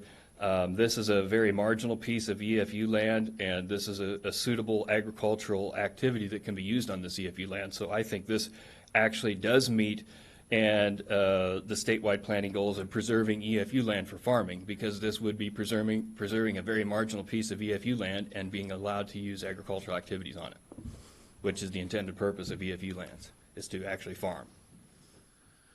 So a couple of questions that come up from reading the record. One was I think this is the first application where the proof of a water source that was just from a water company. Usually we had water hauling companies talk about it. So I wasn't clear from the application or from the documents, was the water from Avion, is that water that's already going to that property and they're just going to be able to? Yeah, there's a tie-in right at the road.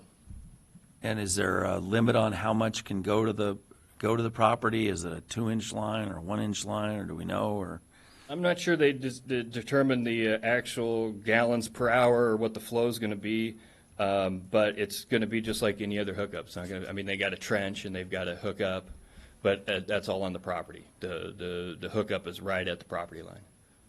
And so Avion supplies houses and potable water. I mean, stuff you can drink. It's not irrigation water. So is it your position that they can use however much they want from that source, or is there any restrictions on that? Or well, I would say that Avion is a community water system, and they qualify and have, as our application indicates, are willing to provide the water for cannabis production. Now, I don't think like a typical well, where you do have certain limits on your industrial use and your commercial use and your half acre of garden and water, those don't apply to Avion. And my understanding is they're just going to bill for how much water they use. I will say that a small scaled operation like this will use less water than a typical house in their half acre of lawn. It'll use way less water per year than even your typical residential in their watering of their yard. So I have a half acre with Avion water, and you have lawn, so I kind of know how much water I use. So your testimony is that's the upper limit, is you would not be as much as a single-family house with. Yeah, and I don't believe they've ever indicated what their limits would be. I know Mr. Neemsau, whatever those, he wouldn't meet those based on his proposed plan. But my understanding is they have industrial water rights, they have commercial water rights, they have residential water rights, they have a whole list of water rights, Avion does. And to my knowledge, I've never heard of them metering it and say you can only use so much for your yard, you can only use so much for your household. I've never heard of them doing that. Well, yeah, I don't know. We've never had anybody that came in and said, we're going to use this out in EFU to grow farm crops, so to speak, that I'm aware of. I mean, it may be going on other places in the county, I'm not sure, but it's just usually it's been a hauler, so. And the other thing, the relevance in part is there's been a lot of letters, people saying the Avion system's weak in the next door neighborhood as it is. There's a lot of concern about it being kind of overtaxing the system, and I don't know about that. I'm just saying. Yeah, again, this proposed operation will use less water than your typical residential would use in a year. Okay. Questions, Commissioner Dare? Oh, no, I thought I should just clarify that I was at the site because originally Sundance, I believe it has 200 homes, and that was one of the access ways out. I was with Nathan Garabia, our emergency director, and with Ed Keith, and we were checking out ways out of critical places, such as I was in Tollgate that morning, and then we went down to Sundance, and it's clearly designated now no trespassing, and I believe that's where originally at one point in time people could get out down some road on the property. So that's actually why I was there. Any questions, Commissioner? Questions? The other area I had questions on were the,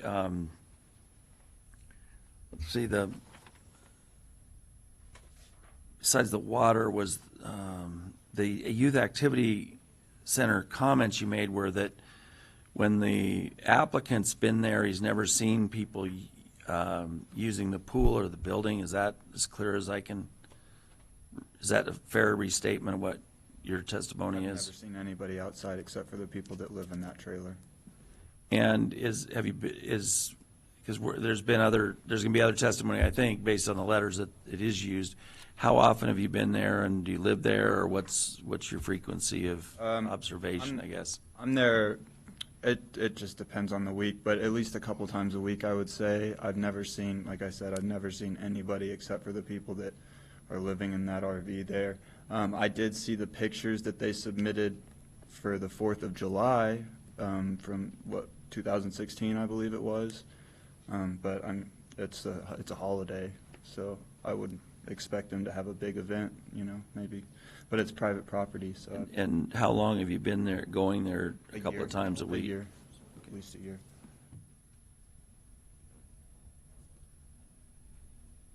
Okay. All right. Anything else? Thank you. And you'll have an opportunity to do rebuttal at the end of the hearing. So that'd be the time now for the applicant, and so you guys can return to your seats, and the applicant can come up. The appellant? I mean, excuse me, the appellant, yeah. The applicant, sorry. Yeah, the appellant and their attorney.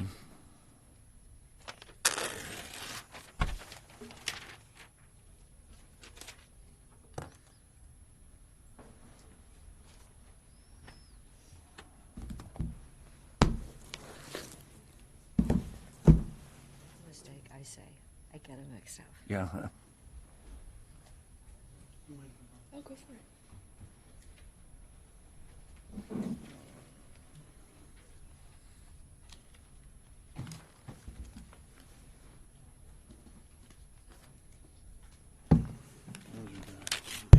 For the commissioners. Okay.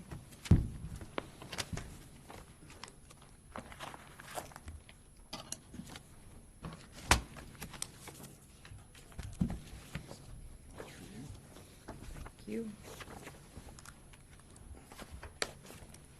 First, I don't know how many I need, but Okay. it's intended to just kind of go along with my narrative, so you Okay. can walk through the Good. documents that I'm going to reference. Thank you. And we'll provide other ones for the record. Good morning, Commissioners. I guess before I get started, could I get a show of hands from the people of the Sundance community? Thanks for being here today, and thanks for your support. You'll note that there's a lot of concern in this case. My name is Keith Adams. My wife, Kristen, and I are appellants in this case. We live on 60135 Sterling Drive in the Sundance subdivision. We live directly across the road from the proposed grow, along with our neighbors, the Bilton Smiths with 2 children, and the Donaldsons with 4 children. You'll note the locations of our properties on this first map here, as well as the facilities at Sundance Meadows in relation to the subject site.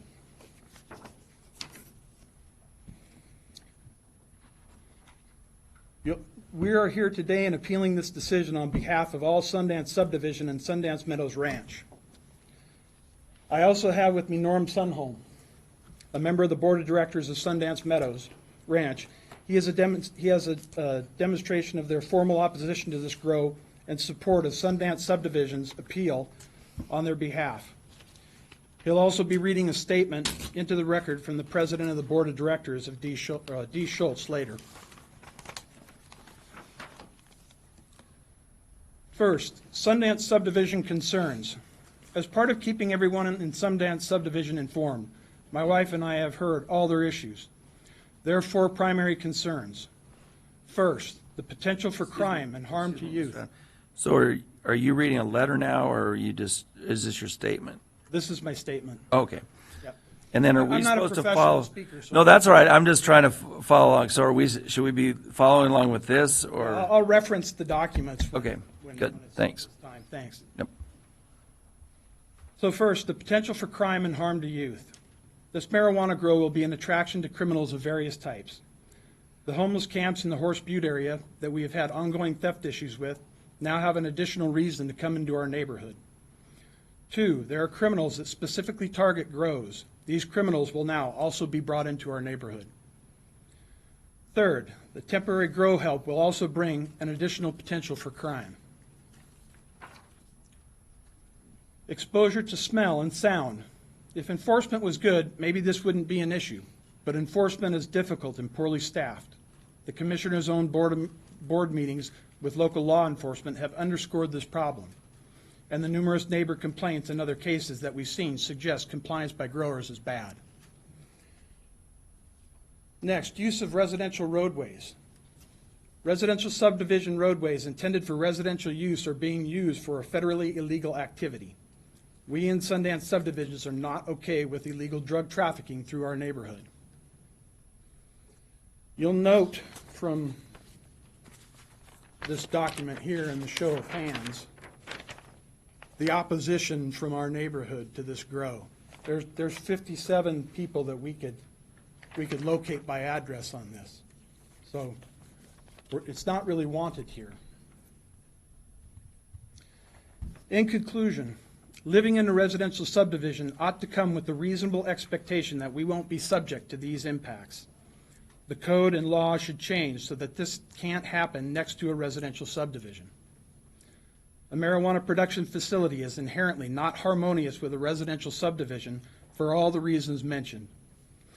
There is already precedence for an application denial from the appeal decision in the Evolution Concept case near Redmond. I urge you to weigh this heavily and on this basis alone deny this application. Are you done? Nope. Oh, okay. Just wetting my whistle. Okay. Next, I want to address the yak at Sundance Meadows Ranch. First, a description of Sundance Meadows Ranch. SMR is a 900-acre, and I'll refer to it as SMR from here on out. SMR is a 900-acre, member-owned member-owned, lawfully developed, operated, sorry.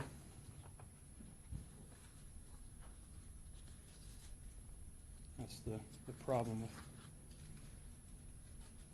we're good. SMR is a 900-acre, member-owned, lawfully developed and operated recreational ranch with 517 active family-owned memberships, which represents about 1,500 people.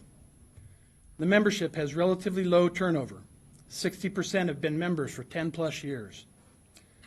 SMR is open year-round with numerous RV camping and lodge accommodations and fixed recreational facilities for its members, as well as for daily and overnight member guests, which includes numerous children. The many recreational facilities and activities at SMR are outlined in the marketing brochure that you'll note here. Want me to hand these out? No, they have them up there. Okay. Which shows all the various facilities that they have for recreation and youth recreation at the ranch. In addition, you'll find a copy of their webpage that also notes the different things that they do at the ranch. And to go back just a bit from the neighborhood issue, I forgot to mention that Shane Nelson had provided a letter into the record. And he hasn't done this in many cases, but he saw fit to do it in this case. So in any case, this reinforces our message that it's not wanted. So, a very important point of clarification from the staff findings is that the indoor pool and court area referenced in these documents, focused primarily at youth activity, are only 150 feet to 300 feet from the proposed grow, well within the 1,300-foot code setback. You'll recall the pool and court area were shown in the first overhead from your handout. Now to directly address points of disagreement with the staff findings. I have a copy of that for you here for your convenience in the package. First, staff has acknowledged that SMR might be a yak. However, that did not specifically identify the pool and court areas within the code setback. Second, the definition of activity. In the findings, it's suggested that youth activity is tied to a narrow definition, 5B, a form of organized, supervised, often extracurricular activity. This is a staff extension and interpretation for this board in the Waveseer case. However, this board has not made such a formal determination on the definition of activity or yak. My wife and I were at all the proceedings for the Waveseer appeal, and we had a different takeaway from the hearing and deliberations. What we heard at one point was, and I quote, "The language has more to do with a more literal interpretation. It's a place where youth are active, and it's centered there." From this sentiment and the fact that the application was denied on this basis, we believe from what we heard that activity as it relates to yak is broader and simpler, more in line with 1A, the state of being active, behavior of a particular kind, such as physical activity, or swimming, for an example. This definition is broader and does not require that it be either organized or supervised, although SMR has numerous elements of both. An example would be a park. Kids come to play in a park. They're active. They're not closely supervised, except by their parents. They play for the simple fun of it. I don't think many would argue that a park is not a center of youth activity. In fact, parks are specifically protected by the 1,320-foot setback.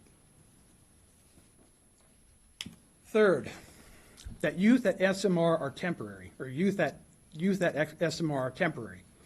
The findings make a point of saying that the youth at SMR is temporary, likely only during holidays and school breaks. First, I dispute that somehow this is relevant. The code does not say yak for non-temporary youth or on a permanent basis or for permanent residents. I asked this board to protect non-resident youth at SMR or anywhere in the county, for that matter, with the same concern as that of a resident youth. Is the protection of a non-resident youth visiting the county somehow less important? Second, youth activity at SMR, and more specifically at the pool and court area, are hardly temporary. The pool and court area are permanent facilities. These facilities have been there for several decades. They're intended primarily for youth activity. They involve significant expense to construct and incur ongoing costs for maintenance and utilities.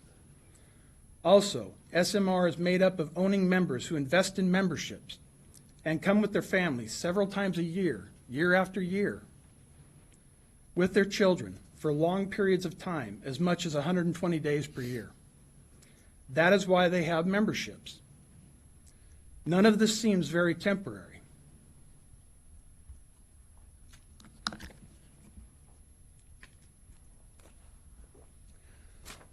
Finally, I'd like to address youth activity specifically at SMR. The next photo in your handout is titled Additional Photos, 4th of July, is a combination of some new photos from the most recent 4th of July events and also from those that were submitted into record. You'll see children involved, and you don't have to go through this all now, but you'll see children involved in numerous ways. Children's parades, kids on horseback, a watermelon contest, a barbecue, hay rides, ATV rides, rodeo events, scavenger hunts, dunk tanks, and much more. These are just examples of organized event-related activity that involve youth at SMR. In addition, they recently had a Boy Scouts Jamboree also on the 4th of July weekend, just to make a note. SMR also has various organized and regularly scheduled and supervised activity, things such as fishing contests, horseback rides and ATV rides, miniature golf tournaments, and many other activities throughout the property. You'll see from this next handout examples of daily activities at SMR, and a lot of this is organized and scheduled. Can I ask you about these pictures? Are these all this year's pictures? No, no. This is over a period of time? By its nature, because I'm a third party and they have a membership that's kind of scattered, to pull together photos from that kind of a body is complicated. What do you mean you're a third party? Well, what I mean is that I'm not a member of Sundance Ranch. I've been working with them, but they have a business to run. Okay. So my access is impeded, as is their ability to help me gather information, because this is not their full-time job. It's kind of like if yesterday they came up with income taxes, and all of a sudden they said, oh, by the way, you need 5 years worth of tax returns. Well, I haven't been saving them. So to put together that kind of information in a short period of time is not easy. Oh, I'm not being critical. I was just wondering what the scope of time was and if These have generally been over the last 5 years, with most of them within the last 2 to 3. No, I selected them. Dated. So this is good. Well, there's one packet that Right, it is says not dated. example. Yeah, and I'll get to the photos of the pool. These were selected not so much on time as they were for kind of the variety of activity there. Although they're all, again, recent enough. And you can see the photos, they look pretty recent. You mentioned the scout group. Yep. How many scouts, according to the notes, it says 1,100. How many scouts came on the 4th of July? I wasn't there, but Oh, well, we can, That is something that they are planning on doing. We haven't heard back from the Boy Scouts. When they came out, they looked at their property, and they want to have several jamborees out there. So they're in the process now of coordinating that. And Okay. also, there is a youth group that comes. You know what, I think, so this is all on the record, so we'll probably have to are you planning to testify? I can. Yeah, so maybe you could tell us more about that when you come up, because we're recording this all in this as a land use hearing, so. And Ron Hauser, he's another Board of Directors member for Sundance Meadows Ranch. And, I've maybe stepped in a little bit because it sounds like maybe they were planning to have the jamboree. It wasn't done on the 4th of July. So okay. my mistake. Thank you. So there are 100 to 150 people at the ranch at a time during the summer when it is nearly fully occupied.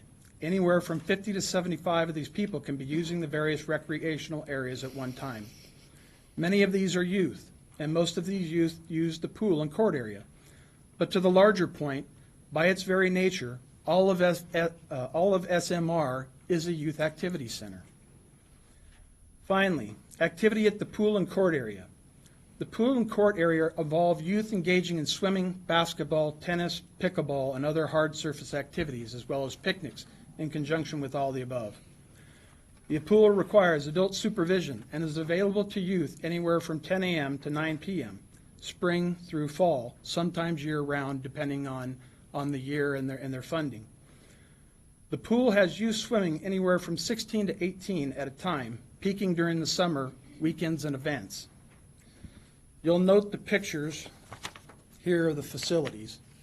You can see the one with the door and the posted time and that, as well as the indoor nature and the state of the facilities. They're really very nice. As well as the outdoor pickleball court. And I'll admit, the tennis court is in a little tough shape. But we just came through an economically pretty difficult time. They have been involved in trying to restore these facilities, and their focus first was on the pool in the building, and then on the pickleball court, which you can see is in good shape. Is the pickleball court the one next to the building? Yeah. Okay. And the tennis court is the one by the RV? The tennis court is the one, you can sort of see it behind the basketball hoop here. But it's admittedly, it's got some grass, it's got some cracks and grass going up through it. But the pickleball looked the same way maybe 4 years ago, and they patched all the cracks and they resurfaced it and repainted it, and you can see the result. So that's their plan for the tennis court. But it's like any business, they have a priority. So I have really I've been hoping it would become clear as I look at everything. So are the pool, I haven't been out there, the pool and the court area separate from what you're calling the rest of the ranch activities center? Not so much. Or is that, I can't see it really on a map as the separate item, so that's what I'm. Yeah, there's actually this here, right there. I don't know which one would be better. I'd use this one, because it shows it right there. It's possible I'll take it, maybe sometimes we do go out and look at properties where we're involved in land use, and I may do that. I haven't been out there except at individual lots before, but I haven't really looked at them. I can't recall. I guess what I can say is that the whole ranch is a scatter of different things, barns, lodges. This one just happens to be in this corner of the ranch. As I said, the whole thing is active with youth. It just happens, these are principal facilities for youth. I mean, it's a pool. So these other activities you're talking about take place other places around the ranch? Yes. Other than the pool and pickleball court area? I guess that's what I was getting at, because Correct. we've had the other cases we've had specific activities like in an arena or specific, but I don't know if we haven't really, and then we've had ones brought up where it was just a small parcel where they had 4-H meetings, but this is really a bigger area that you're saying that youth activity occurs at. If that's 900 acres. 900 yeah. acres. I know. Well, you're saying, but we haven't really had one where 900 acres was called a youth activity center. So I guess I'm I trying don't know what else to to call it. narrow it in. Is it? Yeah, Are the you photo saying you that part got of it? there is an overhead photo of the property. Okay, so this is, so this spot is where the pool is, then the building there is where the pool is on this map? Yes, Okay, and the pickleball court and all that. right, so you can see that, okay. And then from, You can also look on Exhibit G in the appellant submittals, you which can is kind of this, see the nature of the property. this. Oh, yeah. Yeah. But there's also embedded in here a very high-level overview map. So you can kind of see all the facilities in context, although all the facilities aren't marked. Exhibit G does mark all the facilities, and it shows the indoor pool and sauna in the upper left-hand corner of the location. But there's also an irrigation pond here that they do stock with fish in. In fact, they're our saviors, because when we have wildfires out where we're at, we know it because they're dunking buckets out there. So they're our best friends.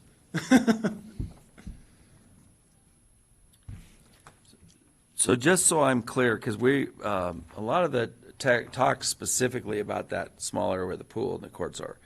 But you're saying, as the appellant, you want us to identify the entire 900 acres as a youth activity center, or You know, kind of trying to put, this, as you know, the youth activity center language is only that long in the ordinance. So we've ended up defining it, and there's been times when we've rejected something being a youth activity center as a board. So it's not, so we're trying to see what the scope is, and this is, I understand. I guess I can't help with that decision other than to say, by the nature of this ranch, I mean, it's a ranch, there's things all over. Kids are running around all over the place, playing in fields, going to the horse barns, going to the pond, going out trails into the BLM. It's the best thing I can say is that the whole thing is kind of a youth activity center. But most specifically and directly, those facilities are right there and within the setback. yeah. So whichever I was way. not aware of that specific area, just your testimony is doing a lot broader. Ms. Dixon, can you help a little bit with this in terms of what? I Plain- can, yeah, if he's when you- finished in the 8 minutes I have left. Well, we're all right. Yeah, we'll have time to, because now we're into us asking questions, so that's fine. So go ahead and. What I can do is I'll finish up and then Liz can pick that up from there. Okay, perfect. So the pool requires adult supervision, is available to the youth, and I've gone through that. But I know Mr. Nemzo mentioned something about the trailer with people living in it. You'll also note from that photo that trailer is there. That trailer is intended for the supervision of that area and safety of that area.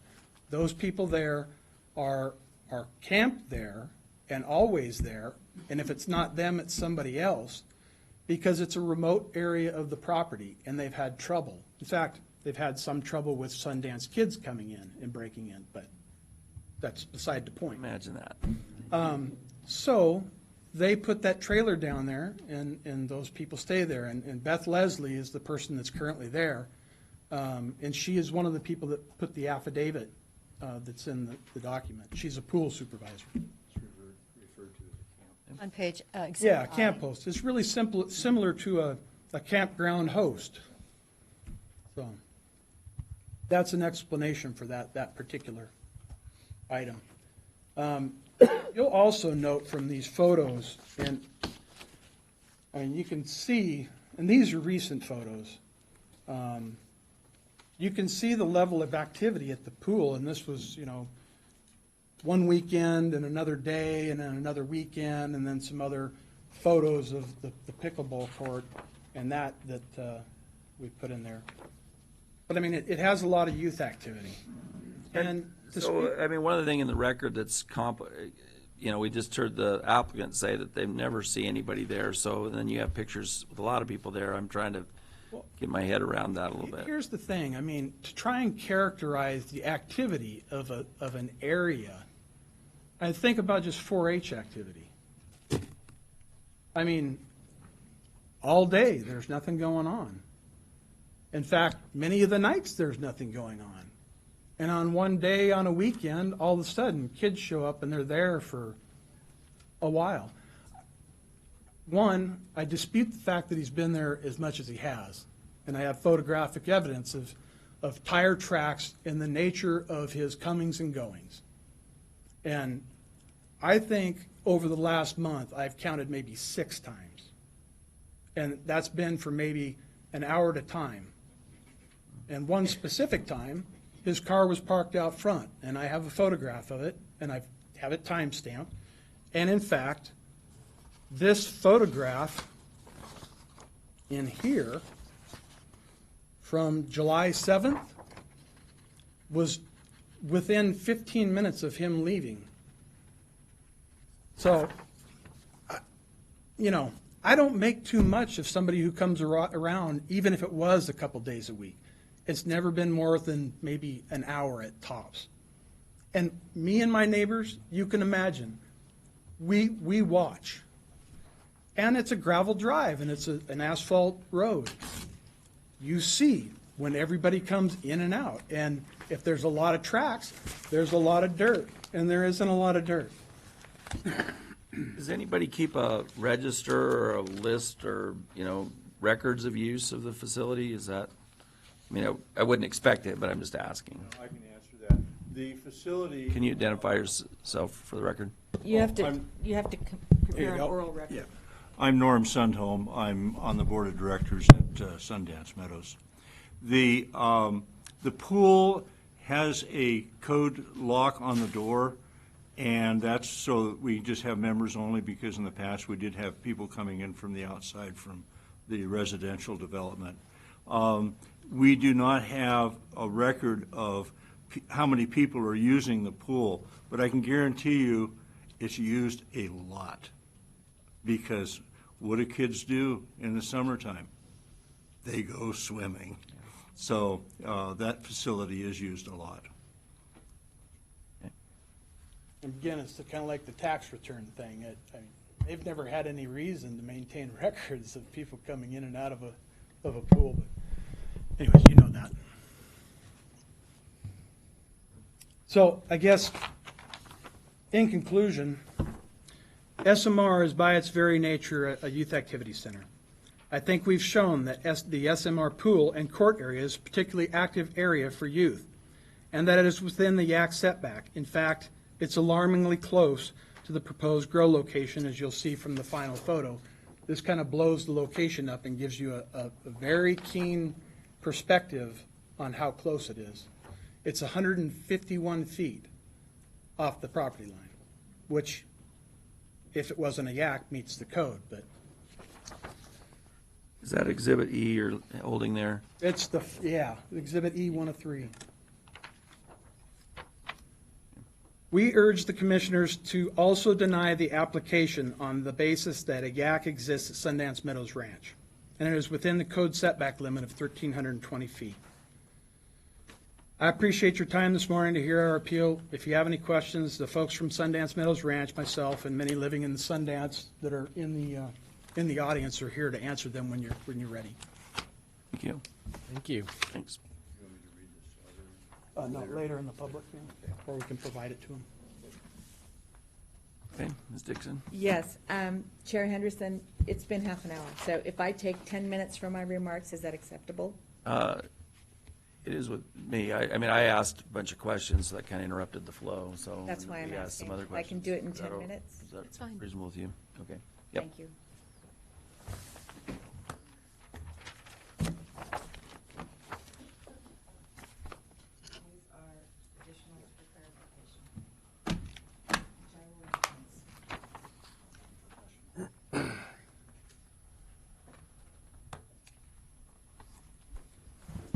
Good afternoon.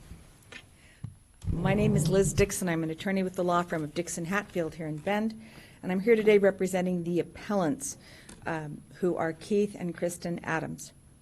They are residents of the Sundance subdivision, which is on the west side and the south side of the subject property. They are also here discussing many of the concerns of the Sundance Meadows recreational area, which is on the north side and the east side of the subject property. But it is surrounded on all sides by Sundance Meadows, either by the subdivision on the west and the south, or by the Sundance Meadows recreational group on the east and the north. The documents that I have handed out to you, I did not put an exhibit letter on because I have found that things get duplicated when we get them into the record once we lose track of the initial appeal. So I would ask the staff to put an exhibit number on there where it is sequentially so we can all keep track of it going forward. What you have in front of you are 4 pages. The first page is the actual tax map showing the subject property, and it's an orange horseshoe. You will see that to the on the second page is the Sundance subdivision, which is to the west and to the south of the subject property. And you can see the individual properties located there and their proximity to the application subject property.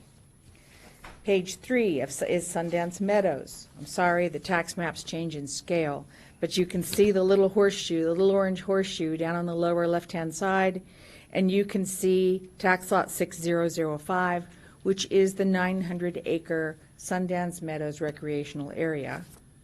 And then the fourth is an aerial photograph from Dial, and it shows the Sundance Meadows recreational area right in the hook of the horseshoe. The subject property is outlined in red. You can see Sterling Drive off to the west. That's where the Sundance subdivision is.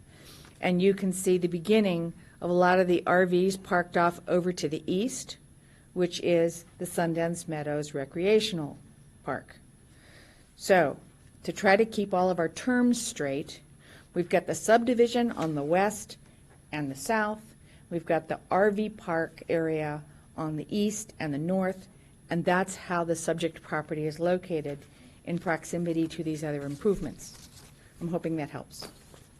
Quick question, have you ever found any other history about how that hook got there? I mean, these must have been the same parcels or something. Actually, this property was subdivided in 2017 by Jan Wick himself, the owner of Avion. Previously, he had owned a much larger section there, but if you look at the first page, page 104, you will see reference to Partition Plat 2017-17, which shows the subdivision of the various parcels in the south portion where the horseshoe is, and then an earlier partition plat, 1994-42, which is a previous subdivision. Thank you. That answer the question? Yes. Okay. So now I'm getting a little more understanding. That's why I was a little bit confused, Mr. Adams, with what you were saying. So are the members of the subdivision also members of the recreational, or is that all called go ahead. They were. What we know is that when this whole area was initially set up, everybody was intended to use the recreational area. Okay. There have been a number of subsequent transfers, and at the present time, the members of the Sundance subdivision do not use the recreational facility, but the Sundance Meadows recreational area, it's part and parcel of what they do, and it's included in their membership. So until recently, the Sundance subdivision people also use the pool, tennis court, the court area. But currently, to the best of our knowledge, they do not. And no members no owners in the subdivision, No owners of the subdivision are members? Yeah. Not to my knowledge. And so I'm clear, so you're calling this the hook, the center of the red? Yeah, the horseshoe, the red horseshoe. The center of the horseshoe, what are the buildings there? That's the recreation. That's the recreation, okay. So we're getting testimony from people in this subdivision about this. Are we also going to have people that are members of the recreational? You have both here today. We have both here, okay. I mean, we can break it down. Well, the people in the audience, the ones who are in the Sundance subdivision, raise their hands. Okay. Okay. Now, will the people in the audience who are here on behalf of the Sundance Meadows recreational area raise their hands? Okay, so we have both. That help? Yeah, that helps a lot. And Yeah. I'm Trying to representing in this appeal both of those parties for simplicity. And I have worked a number of times with the Sundance Meadows recreation area, Sundance Meadows Ranch people. Actually did the affidavits myself, interviewed Beth Leslie and Ron Hauser, went to the site, reviewed the site. I took the photographs in the appeal, so please don't criticize them. I'm not a photographer. But so I have seen the site, walked the site, and I understand the complexity because it took me a while to sort it out as well. But that's where we are. Okay? So the Sundance Meadows people have the Sundance subdivision people have a significant concern about this being here. But the Youth Activity Center argument itself is relating to the Sundance Meadows Ranch, the recreational area. Got it? Okay. Now, so the application you have before you is somewhat misleading. There are a number of places in the application where they mischaracterize what is being requested and what the current status of uses in the area are. First of all, the use stated in the burden of proof says that it's going to be 1,800 feet of mature canopy in an 1,800 square foot building. Nothing else. Just 1,800 square feet of mature canopy in an 1,800 square foot building. That's not what the Colbert report says. Exhibit C from the applicant says on page 1 and page 2 of the engineering report that they're going to have all these other rooms in there and that they're all separated out. And the two are contradictory. So when you look at the application says the whole thing is going to be mature canopy, nothing else. But when you look at Exhibit C, on which they rely very heavily, the Colbert report is the source of their odor and their noise analysis and everything else. They say in Exhibit C, pages 1 and 2, that it's all divided up into these little rooms and there's all these different functions. Direct contradiction, you need clarification if you're going to improve. As it stands right now, you don't know what they're asking to build, because you have a direct contradiction in the application itself. They also claim that it's surrounded by EFU land to the east and rural residential properties to the west. I've shown you, based on the aerial photo and the tax maps that you have in front of you, that's just flat not the case. They characterize it as farm dwellings and pasture. They're describing this bucolic farm area. That's not what's there. You've got a subdivision on the west and the south. You've got a recreational area, some Sun Meadow Ranch selling 900 different memberships on the east and the north. You do not have farm dwellings and pastures surrounding this area.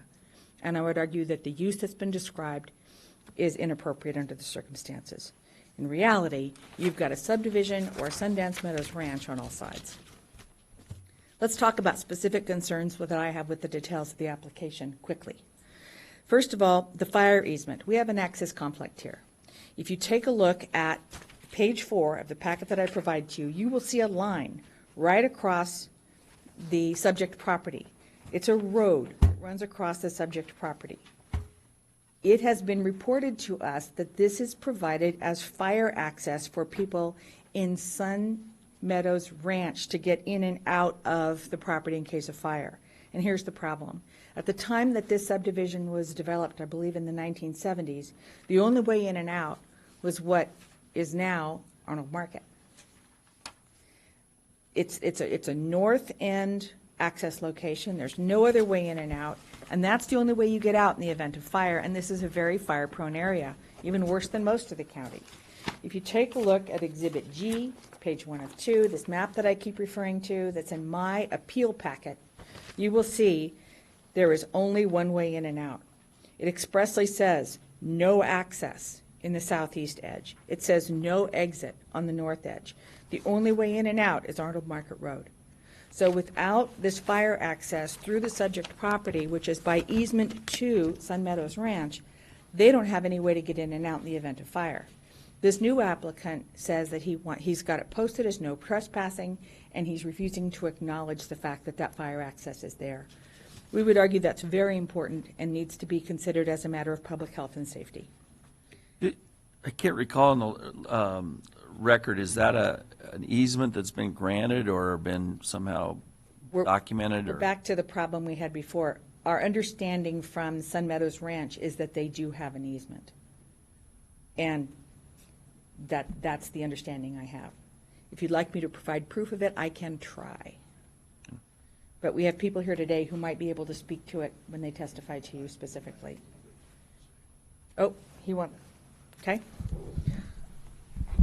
Yeah, Norm Sundholm, board director or board member. We were approached by the subjects involved that are trying to put the marijuana in to buy the easement from us, and we refused because we need that easement. Okay, so that's what we know about that. The second issue that I'm concerned about is both the lighting and the view of the production facility, because the two go hand in hand. The applicant has repeatedly depicted the area as off to itself, not seen from the road, bottom of a steep ravine. All true, except for the fact that the Youth Activity Center recreational area is right there and is in direct line. If you take a look at the photographs that I submitted into the record as Exhibit F, if you look at page 305 at the bottom, you will see a very clear line of sight from the court and pool area to the place where he is already making improvements on the property. That's Exhibit F, page 305. This is not going to be a secluded area that no one can see. To the contrary, they're both at the bottom of this deep ravine, and you will be able to see it clearly. And when you have families collected there, that's what you're going to be able to see. My third concern is with regard to screening and fencing, which is related to the second one. Again, related to the photos in my Exhibit F. There's currently a dilapidated barbed wire fence that separates the recreational area with the area where they propose to build the marijuana facility. The barbed wire is loose. It shows in the photographs that I sent to you. It's put on those old metal wire posts. Any kid, my 4-year-old grandson could go through that fence like nothing. Okay, so the current fence that is there is not going to protect the kids who are there from the marijuana grow facility. If you do decide to approve this, I would suggest an impermeable fence that cannot be gotten through on that whole area of the horseshoe so that they can't get through there, because I'm very concerned about youth proximity and ability to get to the location. Let's talk about secure waste. Keep in mind, we have this internal contradiction in the application itself. One part of the application says the whole thing is 1,800 square feet of mature canopy. The other part of the application says there's going to be all these rooms inside and all this stuff going on. Your code says they have to have a secure receptacle. They haven't shown you where that is. They haven't shown you that it's secure. And particularly in light of the fact that they're so close to these kids recreating there all summer, I think it's critical that it be shown in the site plan so that you can verify it when you go out there and look at it and go through inspection processes. Right now, I don't think you know where it is. They haven't told you. We've had 4 new site plans submitted since July 3rd on this application, and I'm still not seeing it. We're trying to keep track of the site plans as they come in. Since this July 3rd? Yeah, 4 new site plans. So, I guess we can find out from the applicant, what one are we to rely on? Because I remember that it's, Yeah, that would be a question for the applicant. But there's no room in the 1,800 square foot building because it's all mature canopy based on the narrative that you have in front of you. And we would ask that if you do approve the application, that you specifically require a place so that you can do the verification on inspection. Let's talk about setbacks, and that's where we get to Youth Activity Center. The proximity to the recreation is governed by 1816 330 B6A4, okay? And what it says is that the applicant's property line must be at least 1,320 feet from a youth activity center. The applicant's property line is about 150 feet from the youth activity center. So do we have proximity? Definitely. So the question becomes, is it a youth activity center? The staff report talked about High Desert Nectar LLC, the 2018 decision, where they said a 4-H meeting facility was not a YAC. But then they talked about the Waveseer 2019 decision involving the current panel, which found that weekly youth-oriented equestrian meetings, regular 4-H meetings, were a youth activity center. What do we have here in terms of facts compared to a weekly youth-oriented equestrian and a regular 4-H meeting? We have daily youth-oriented swimming, daily, not weekly. We have court games, we have picnics, we have horseback riding, and we have court games that are actively involved both in a formal and an informal setting. You have a lot more activity here involving youth than you have had in any prior application before you. So I want to follow up with what I was kind of asking Mr. Adams. So is that, when you get into the horses and all the other things, so you're going outside what we're calling the horseshoe, which is where the pool and the court, you're going into the rest of the recreational. You want to know where those events happen. Yeah, since we're now talking about that whole area, I wonder what the 1,300 and, like, what's the radius, how far out into this area does that go? Has anybody looked at that? Or the current, so. I'll keep going back to this exhibit that's in my appeal packet, okay? It's Exhibit G, page 1 of 2, and do you guys have easy access to that map? Well, it is here. Okay, let me just bring it up. It's in a pile. You're talking about this one here? Yeah. Yeah. If you, go back and sit down. if you look at that map, you will see specifically where the different events take place on the subject property, keeping in mind that kids on horses don't stay in one place. That's the whole point. You move around. So you've got the indoor pool and sauna, which is the area that's less than 200 feet from the property line. You've also got lots of other activities in the area that also, some of which are within the property line. Now, what I have been told, I think Beth Leslie told me this, was that the horseback riding often involves going down into that area. But the kids don't stay in one place, they move around. And so horseback riding takes place well within the property line. Other activities, but the biggest one is the daily youth-oriented swimming and court activities. Those are well within the property line, 1,320-foot area. Go ahead. I understand what you're saying. So I'm looking at this, what you call 404, and then I see the RVs parked over here, and that 1320 is a quarter of a mile, so it's quite a ways. I mean, it's not, it's a lot bigger than 150 feet. So I'm assuming, but that's, I guess, what I'm asking is, if you did a circle of 1,300, have you ever done a radius through this map, or if you would because like you it- could do it in the future. I'm just, Yeah. I can't tell how far this is by looking at the map. I don't know if it's You would 300 like- yards or. You would like us to submit to the record a measurement of the 1320 from all of the applicant's property lines to see what areas are. Well, yeah, and particularly with regard to the recreational area, because that's come up in this hearing so much, and it's really easy to measure the pool and I'm just trying to get the whole gist. We've gotten a lot beyond that today, so I want, so that'd be helpful. We will. Because this really isn't to scale, so it doesn't really. Okay. We will submit a drawing using Dial's measurement tool of the 1320 around the outside of the horseshoe, which is the property line of the subject property. So with regard to the Youth Activity Center, I think we've determined there's definitely proximity. It's within the 1,320-foot setback. We don't know how much of it is, but we'll get that to you. And also that the activities there are far more than anything that you've ever held was a youth activity center before. This isn't weekly youth-oriented equestrian. This is daily youth-oriented swimming, court games, picnic, horseback riding, etc. In conclusion, it's been described to me as the whole place is a summer camp for kids. That's the way it was described to me by people who use Sun Meadows Ranch. And if you look at the photos from in Exhibit C of the 4th of July in 2016, sorry, we had to block out the faces because people hadn't consented. The map on Exhibit G and the newsletter on Exhibit H, we haven't talked about that at all. On page 3 of 6, they talk about equestrian activities and where the kids are supposed to go and how they're supposed to set it up. But on Exhibit H, 6 of 6, they actually talk about specifically what fun things are there for, I think they're called buckaroos, for the kids to do. And they lay out exactly the things that are available to kids to do, and that's the way the facility is marketed. Let's talk about odor. If you look at the Colbright report, which is Exhibit C in the applicant's package, you will see a couple of things that I would consider irregularities that require further proof in order to satisfy your requirements.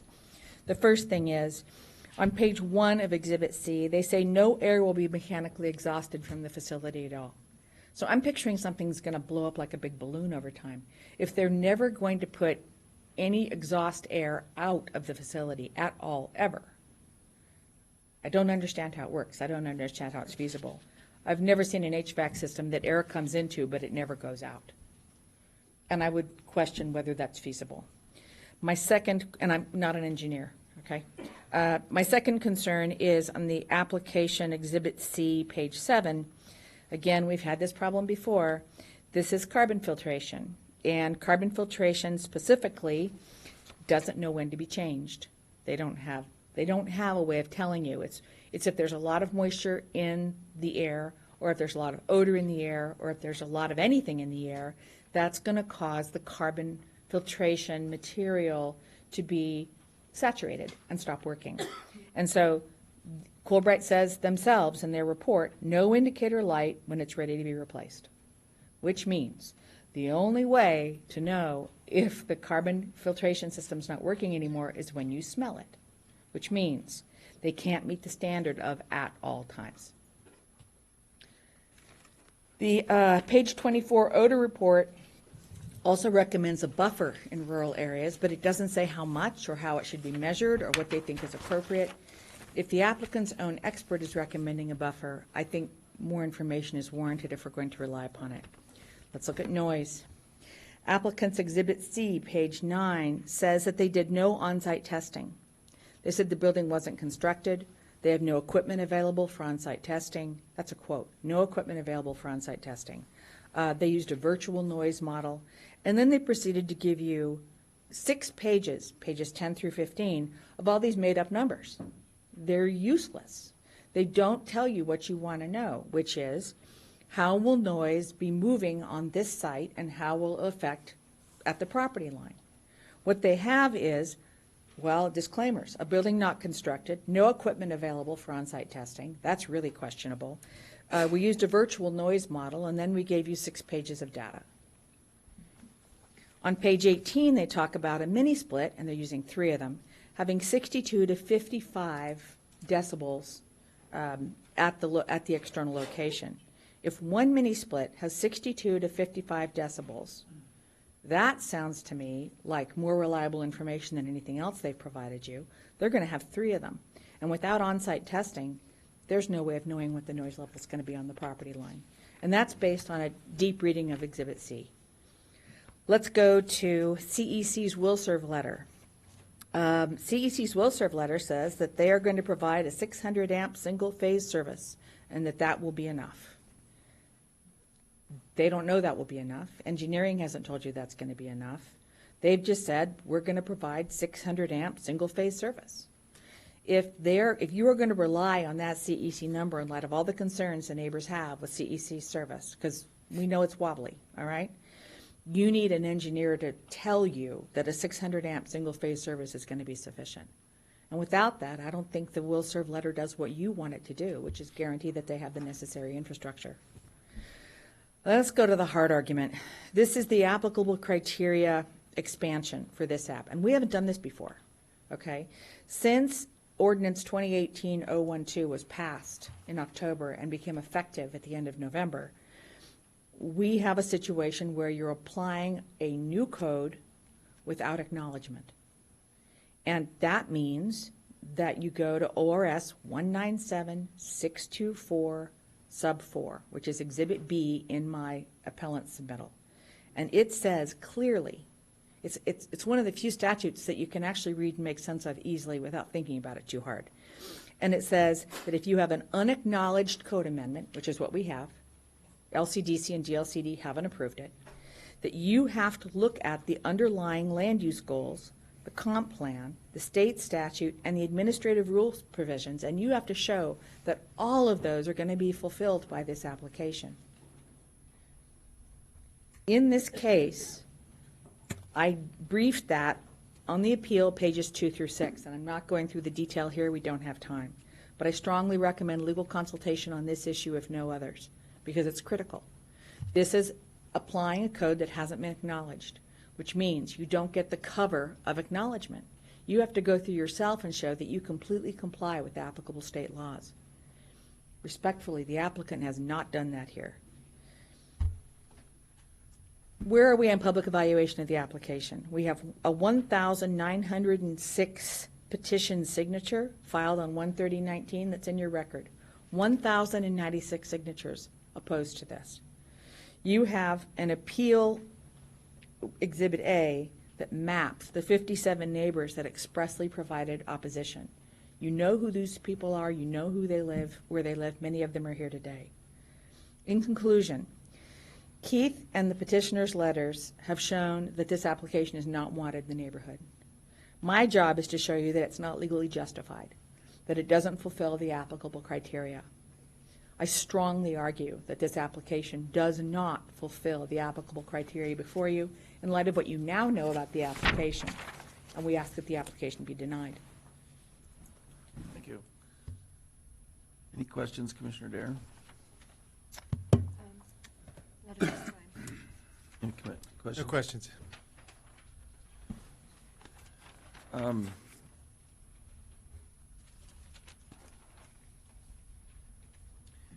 So I guess I was a little bit troubled by the noise analysis myself because I mean, we do get the 6 pages you mentioned. Do you have any specific, are you saying that it's not, we can't rely on a virtual study with that analysis, or are you saying the actual analysis is wrong? Because they don't have a building, they don't have and this has come up before, we don't really know how much sound we're gonna have. And the ordinance is just that it's different than the odor control one, which the odor one, they have to say what they're gonna do to avoid it, so we can kind of prejudge it. It's more, this one is that they're not allowed to have this noise beyond a certain level. So I'm trying to know, whether your position on that. Yeah, Exhibit C, if read carefully, provides a lot of questions. They talk about the hardness of the soil surface. They talk about the reflection of the noise on rocks in the area or trees, and how rocks and trees can absorb the noise. I mean, they describe all the variables, and yet they did no on-site testing, and they didn't have a building to test. All we know, based on the applicant's exhibit, is that those mini splits can provide up to 60 decibels or more of noise each, and there's 3 of them. So it goes from 55 to 62 decibels, each mini split. Does that, it's their job to prove to you that at the property line, they're not going to exceed that decibel level. They don't do it. So you're saying they're telling you these are the factors that might affect it, but they haven't kind of analyzed that, saying, therefore, because of these factors, it's going to be this at the boundary. Yeah, it's what you're asking engineers to do in your code is to look at the equipment that's going to be used, look at the specific site, look at the specific building, and tell us conclusively that we're not going to exceed the decibel level. They haven't done it. And that's, actually, you're right, that specifically with the new code, it's a different standard than it was with the old one. They just had to meet the test when it was done. This one, they're supposed to, okay, all right. I don't have any other questions this time. Thank you. Thank you. Thank you. So it's 12:45. Given the number of people want to speak and our schedules, we're going to try to get done as much of this as we can. Maybe we should take just a short break and then reconvene, or? Yes, very like short. maybe till 1 o'clock, or do you want to get any, That's fine. you're just going to keep going through, or? What's your 1 thought? o'clock would be great, yeah. Okay, yeah. I appreciate that, because the people that are here have taken Yeah. extraordinary time Yeah. from work and other things to Yeah. come here, so thank you very much. Probably have to move a few things around, so thank you. Thanks. So we'll reconvene at 1 o'clock. Thank you.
Going to reconvene the hearing now.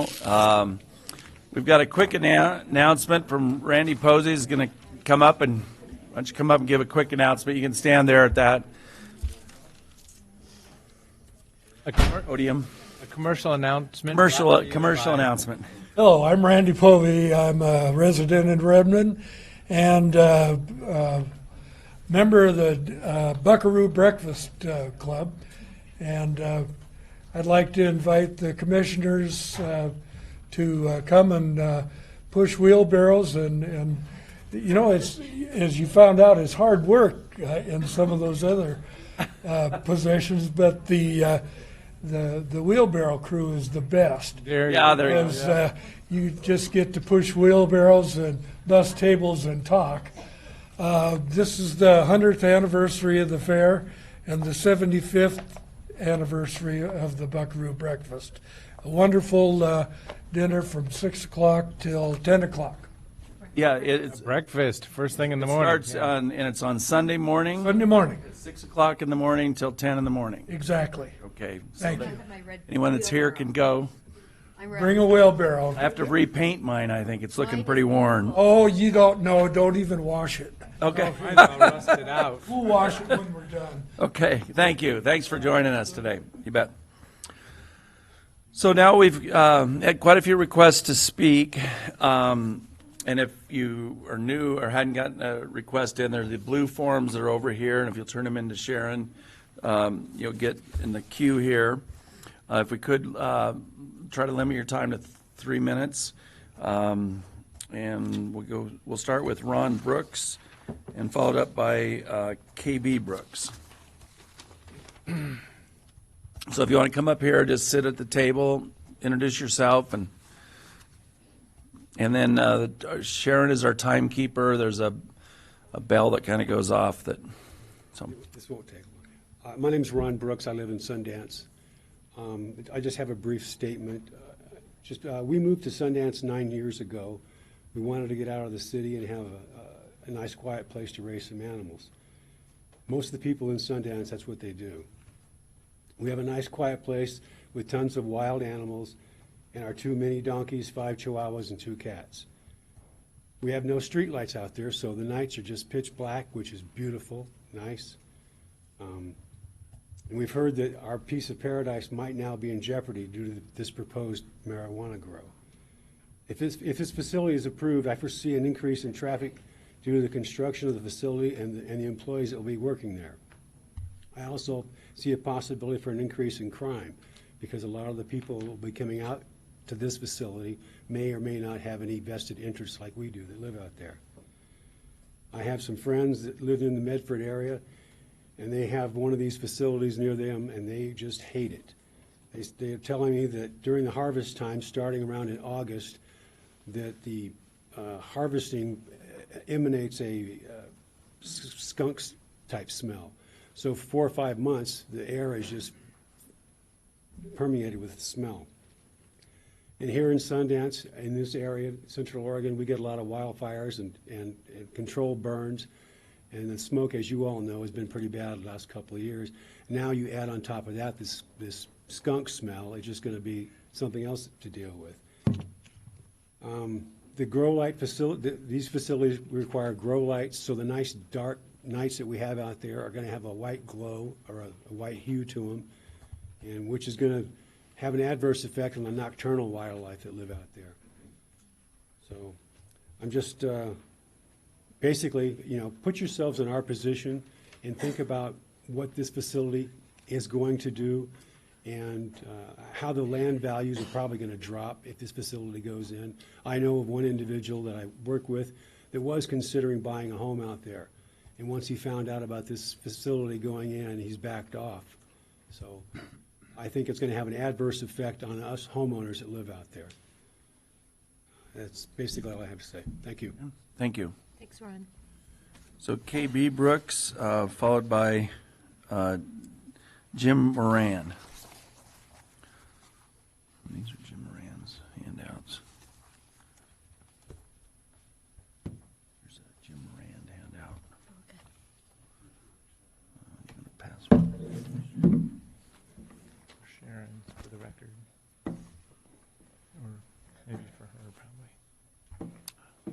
Afternoon.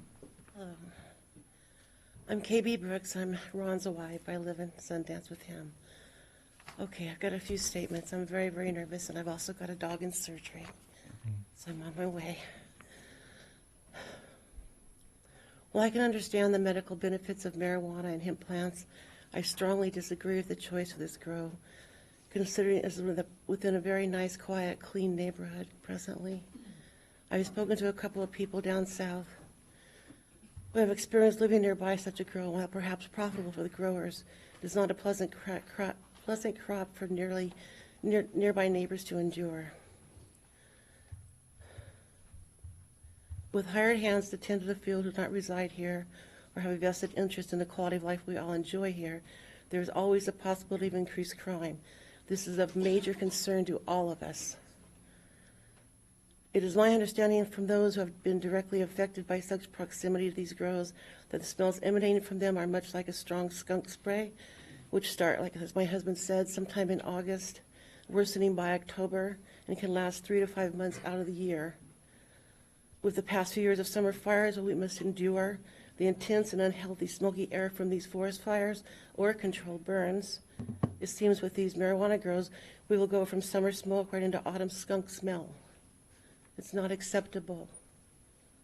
I doubt anyone here moved into the beautiful country atmosphere in Sundance did so with any of this in mind. It is beyond distressing to think this is to be considered the new norm, because it shouldn't be. With the current glut of these groves and the subsequent products derived from them, it is beyond comprehension how this can even be considered profitable, but perhaps that's above my pay grade, because I don't get it. It has also been brought to my attention the expected increase in traffic by complete strangers who are hired to tend to such a grow. We enjoy a huge deer population here in Sundance, starting in about May throughout the summer every year, and all the other wildlife that we all enjoy so much. There's many animals, nocturnal animals, that we don't even see, but we know they're there.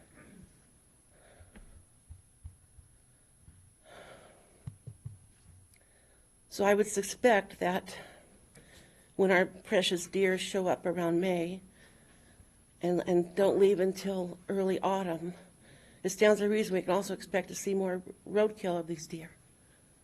There's enough of it as there is, without the increased traffic of workers and tenders of this farm.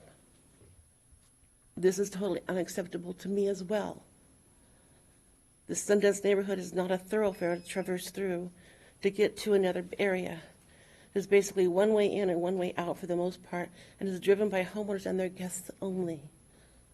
Another problem area is the copious amounts of water necessary. Apparently this grow is going to be fed by Avion. Most of Sundance is on Avion. My concern is, which is not really mine, I suppose, but it's still a concern, is that there are homes a little further out which could be adversely affected if they're on wells of any sort. But that, again, is above my pay grade. We'll have to wrap it up because we're past the time. 2 more statements.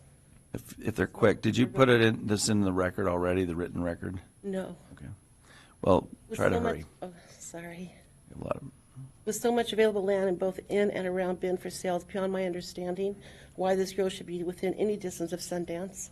Lastly, how can any of us know that once this grow is allowed, that we wouldn't then be bombarded by others or the same fellow looking into more areas to grow? Into this, they're looking into this means of profiteering and not just to reside here and enjoy the extreme beauty and peace it offers. This could only be the beginning, and that strikes a cold dread upon my heart. Thank you very much. thank you. Thank you, KB. Now I'll go pick up my dog. Good luck. Good luck, yeah. Thank you, then. So next, Jim Moran and Kelly Donaldson will be on deck. And Jim, you've given us a packet, so yeah, we've passed that out here, and Sharon has it. That'll be for. Thank you. You got a full boat today. This is great. In the interest of time, I think what I'd like to do is just read the narrative and have you ask questions if you have anything afterwards. I think this is a really important point to consider here for Sundance. Succinctly, I've been around the real estate business for about 35 years now. I've had a 22-year career in portfolio real estate lending with a federally chartered savings and loan. It was World Savings. I supervised and trained origination staff, appraisers, underwriters, and processors for residential and commercial lending in Seattle and the San Francisco Bay Area. It's a known fact that the federal government has yet to approve or will ever approve the sale and production of marijuana nationally. It's currently considered that the product is in violation of federal law. Prosecutions are still pending. Civil, criminal, and regulatory liability and censure are still being aggressively enforced nationally. A proposed grow and production operation in question on Sterling Drive poses a threat to the future lifestyle and potential liability of the community of the 200-plus homes in Sundance. It represents not only a non-conforming use, but it will have an immeasurable impact on the property values and quality of life going forward. The original CC&Rs specifically prohibited such an operation and speaks to the spirit and original intent of the community. The state of Oregon requires a seller property disclosure statement which mandates full disclosure by a seller to a property in a standard real estate transaction. Among other notations, a seller must disclose any non-conforming or illegal uses to the buyer that may impact the property. This disclosure becomes part of the real estate purchase contract that will be shared with the title company, lender, and appraiser. An appraiser will also make further disclosure and the same disclosures. Title companies, mortgage lenders, and appraisers are federally regulated. In recent years, the new Dodd-Frank regulations have tightened the rules, regulations, requirements, and penalties for violations. The rules, aggressive reporting, and requirements and prosecutions have become legendary. Should this grow production be granted, a seller in Sundance community will be compelled to call out and identify this non-conforming federally legal facility on their seller disclosure. Since the property abuts the subdivision and provides the only means of access and egress for its employees, services, and distribution of the product. And by the way, there's 14 houses on that street alone of Sundance. Upon review of this disclosure, it would be highly questionable, if not impossible, for a federally chartered savings and loan or title company to make a loan or to make a title policy. They will be subject to the federal regulatory prosecutions. Once these facts are brought to light, the real estate, title, and lending appraisal communities, it's not hard to recognize the negative impact that this operation will have on the value and livability of these homes. Note, this information is not about the morality of the marijuana grower production facility. It's just the reality of today's world and the potential impact this operation will bring to Sundance. A federally illegal, non-conforming, conflicting use is not in harmony with our lifestyle, and this residential community has been here for many years. Okay, thank you. In the packet, you have a copy of a disclosure, CC&Rs.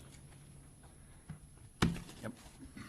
I just wanted to ask, one of your attachments was the building and use restrictions, and it was stated in July 1972. Yeah. Where it said no commercial, and you had to have single-family residences. When did those go away? Well, they just kind of evaporated, I guess, for lack of a better term. And I put it in there just because it speaks to the original intent of the place. Right. And I frankly wish they hadn't have gone away. But it's still very much the spirit of the place. Okay, thank you. But my question was kind of related to that is the property where the grow is being proposed part of the property that would be under these restrictions? It's not technically in the subdivision, but it's influenced by it. It's on the same street, and it's not something that you can just say it's not there. So what it becomes is, like if you buy a house out in Sundance, say you come from California, and you really don't know a lot about Sundance, but you buy the house, the seller doesn't disclose this to you, and you find out later, how's that going to roll? But more importantly, if it is disclosed, you won't be able to get title insurance. Ask any title company, talk to First American, anybody like that. Frankly, any lender, VA, FHA, Freddie Mac, Fannie Mae, all of them. Are you talking about specifically that parcel, or are you saying anybody in the neighborhood? I'm saying anybody in the disclose that neighborhood. there's a If marijuana grow? If you live in Sundance, it's going to be influenced by this thing, because it's the only way in and out. In fact, you'd be nuts not to disclose that. Okay. Right, thank you. Okay? Thank you. Next is Kelly Donaldson, and followed by Jeff Staub. Hi. I'm Kelly Donaldson, and we've lived in Sundance for about 2.5 years. We live 2 doors down from the Adams family. So on Sterling, we have 4 children. We moved out to Sundance to have space and have the kids be able to just run freely, and they do that, and everyone knows their kids because they're always outside. It kind of feels like a children's center sometimes. But so the street that we live on, you would only access that street if you live on Sterling, really. It would be a roundabout to get anywhere else in the neighborhood. So my role and my job as a mom is to make sure my kids are just safe and protected. And I feel like with now trucks coming on that street that is now going to have work trucks and for marijuana and things like that, I'm a little concerned for the safety of the kids and families of other children that come and frequent our home. And so that is a concern of mine. I don't know how often they'll be coming up and down the street, and theft and just the safety of the residents on our street. So All right, that's it. thank you. Thank you, Kelly.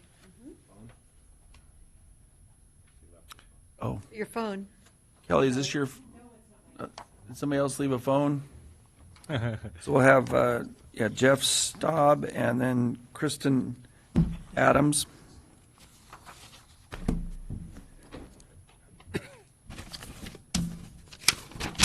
Morning, Buckaroos. Morning. My name is Jeff Staub. I live on Sterling Drive. I live right across the street from the proposed build site. I'm an engineer by profession, and more specifically, a compliance engineer. And so, like you, my job is determining new opportunities based on codes and standards. And like today, there are opportunities that we get for feedback. And so I appreciate the process, and I know it's hard work for you guys and a tough position. And so I thank you for the opportunity for comment today. There's also, I want to thank the process for helping me get to know my neighbors just a little bit better. Petition of over 1,000 people appealing this has helped me understand how my neighbors think. And quite honestly, it's a better community for the bonding that this process has developed. A couple of objections that I've got, and one that was already mentioned, is real estate value. I think it's pretty much commonly accepted in the real estate world that having a grow facility in a residential neighborhood doesn't increase my home value. And I think it's also interesting to note that real estate agents have to disclose this kind of information, or even I do, although I think I probably wouldn't because I may deter some buyers, and I think we already had some examples of that in our neighborhood. From a mechanical engineer's perspective, I really don't see farming when we talked about what we've heard today. I see a permanent structure with a lot of highly engineered systems inside. And so this sounds more like a light industrial or commercial application. And so once again, this doesn't appear to be the proper application or industry to be putting in a residential neighborhood. And I think there has still been some confusion. Phil has asked quite a few times about whether or not this property is part of the Sundance community. It absolutely is, because there's only one entrance in, and the only access to the said property is through the neighborhood, through Sundance. There's no other access. So it's considered to be part of our neighborhood. A third note, I think approval of this permit is kind of setting up the applicant for failure.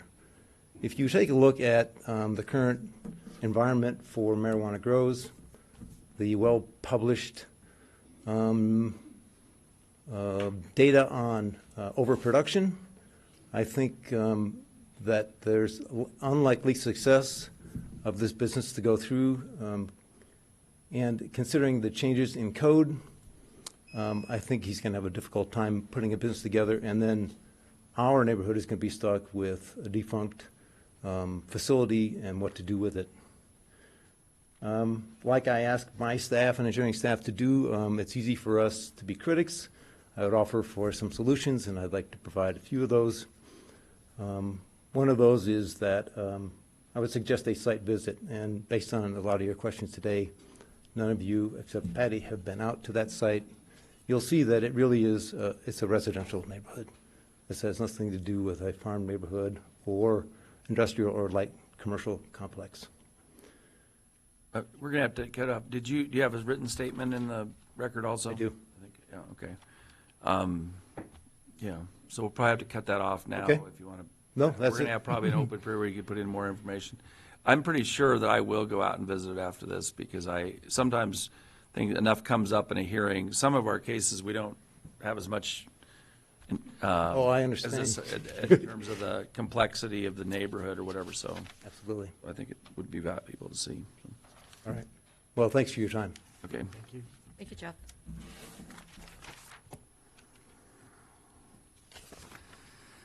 Kristen Adams, and then Mark. Looks like Bilton Smith. Yeah. And Kristen, I think you've got an, is this attachment Yes, for the I do have an record? attachment, and I have a Okay. copy for all of you if you'd like. Sure, yeah, let's go ahead and get that.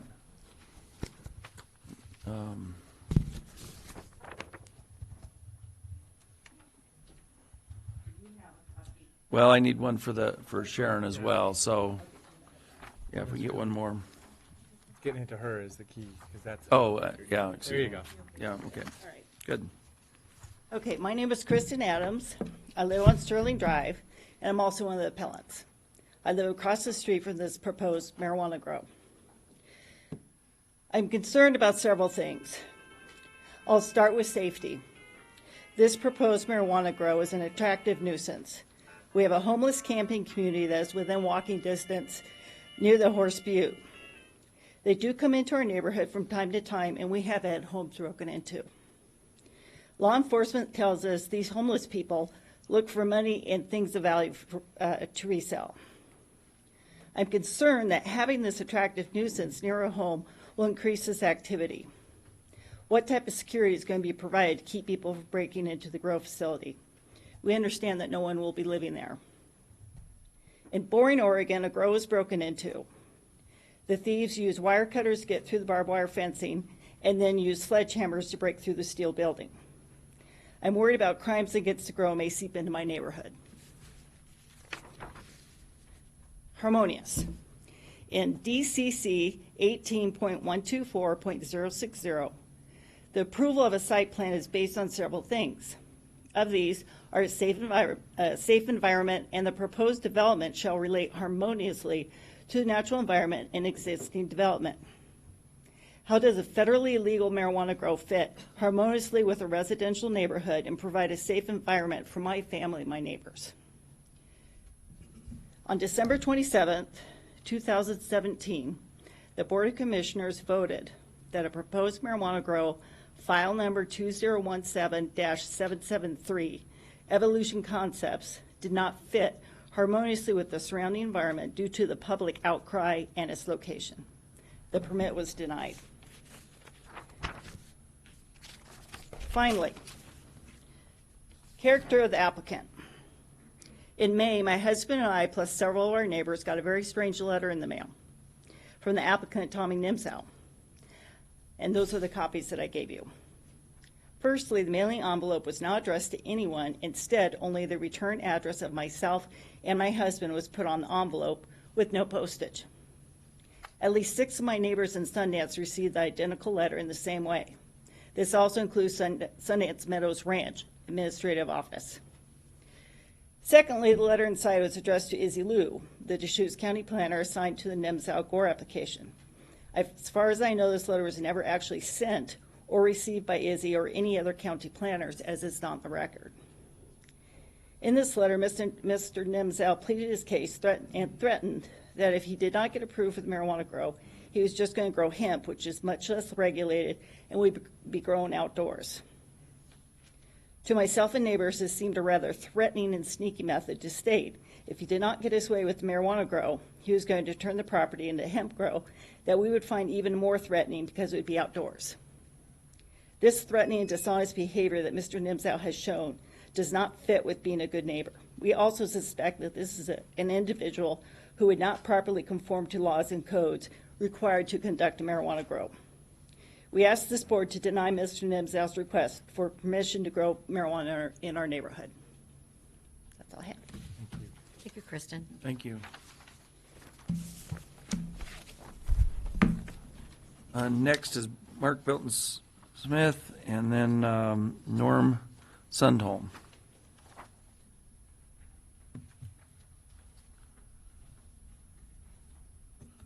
Can I stand? Right on. Well, if you want to stand, we usually stand there. Go ahead and sit, yeah. I'll sit. So, my name is Mark Bilton Smith. I live right across the street from Tommy's place that he bought. Met with Tommy several times through this whole thing that's been going on. Had dinner with him, sent texts back and forth, visited him at the site, so on and so forth. Seems like a good kid, and so on and so forth. But I just want to make some clarifying things here to what's been said. I wrote like 3 pages. I was going to give a little speech, but instead I'd like to make some clarifications. One, obviously I live across the street. Have a 12-year-old daughter and a 14-year-old son. Live next to Kelly and their kids. Our kids play. Live next to Keith, his wife, and gotten to know Jeff and pretty good friends with Jeff now as well. The general public is allowed in the facility in what we call or claiming to be a youth center. Ron has invited us over several times. We have friends over there that invite my kids over to swim on a regular basis, at least once a week, I would say, and my son fishes at their pond quite often. It's got some good fish in there, and it's hard to find in the county. At least good places to go catch fish easily. So I wanted to clarify the general public is allowed under as guests. So there is now 1,200 petitioners. I'm the one who put out the petition, and I can give you guys an update on that as far as the updated petitioners. This is the one that stumps me. There's all kinds of places to grow marijuana in this town. I'm not against Tommy for growing marijuana. This is the obvious wrong place to be doing it. It's been pretty emotional. I've offered Tommy full price to buy his property back. He's denied it. Showed him a couple of places that are approved for marijuana buying. So I'll offer it to you again. I'll buy your property for full price. Justified to the board, please. All right. So justified to who, sorry? You're testifying to the board. Oh, sorry. So I've offered him full price. I wanted you guys to know that, and I'm sure he won't deny it. He'd said he'll sell it to me for $1 million, and I've got texts to prove it. He bought it for $200,000. So I think that would resolve the whole issue. And again, I'll be happy to put that cash down in a week if everybody would like. And I don't mean to be, I'm just saying that would be one resolution to the issue. Let's see. The other thing is I moved here 2 years ago to retire and work here to provide my kids with an awesome place to live. I've got 5, been through 3, done a pretty good job with them. My young ones, I brought them to this neighborhood to do what all these people are doing in here. Looks like most of them are older. And this is where I wanted to retire. I'm not going to retire across the street from this guy's place if he builds a marijuana farm. Just wouldn't work out for me. So besides that, I'm here to support the fact that there is a youth facility right there within 300 feet of his property. It's been clearly overlooked and not recognized, and I'd appreciate it if you guys would support that and recognize that as what it is and deny this application. Any questions? I have a couple questions. I noticed in your written testimony in the record, you mentioned about Avion Water, and that was the first time I knew who had owned Avion, and I didn't really put the names together until I read that.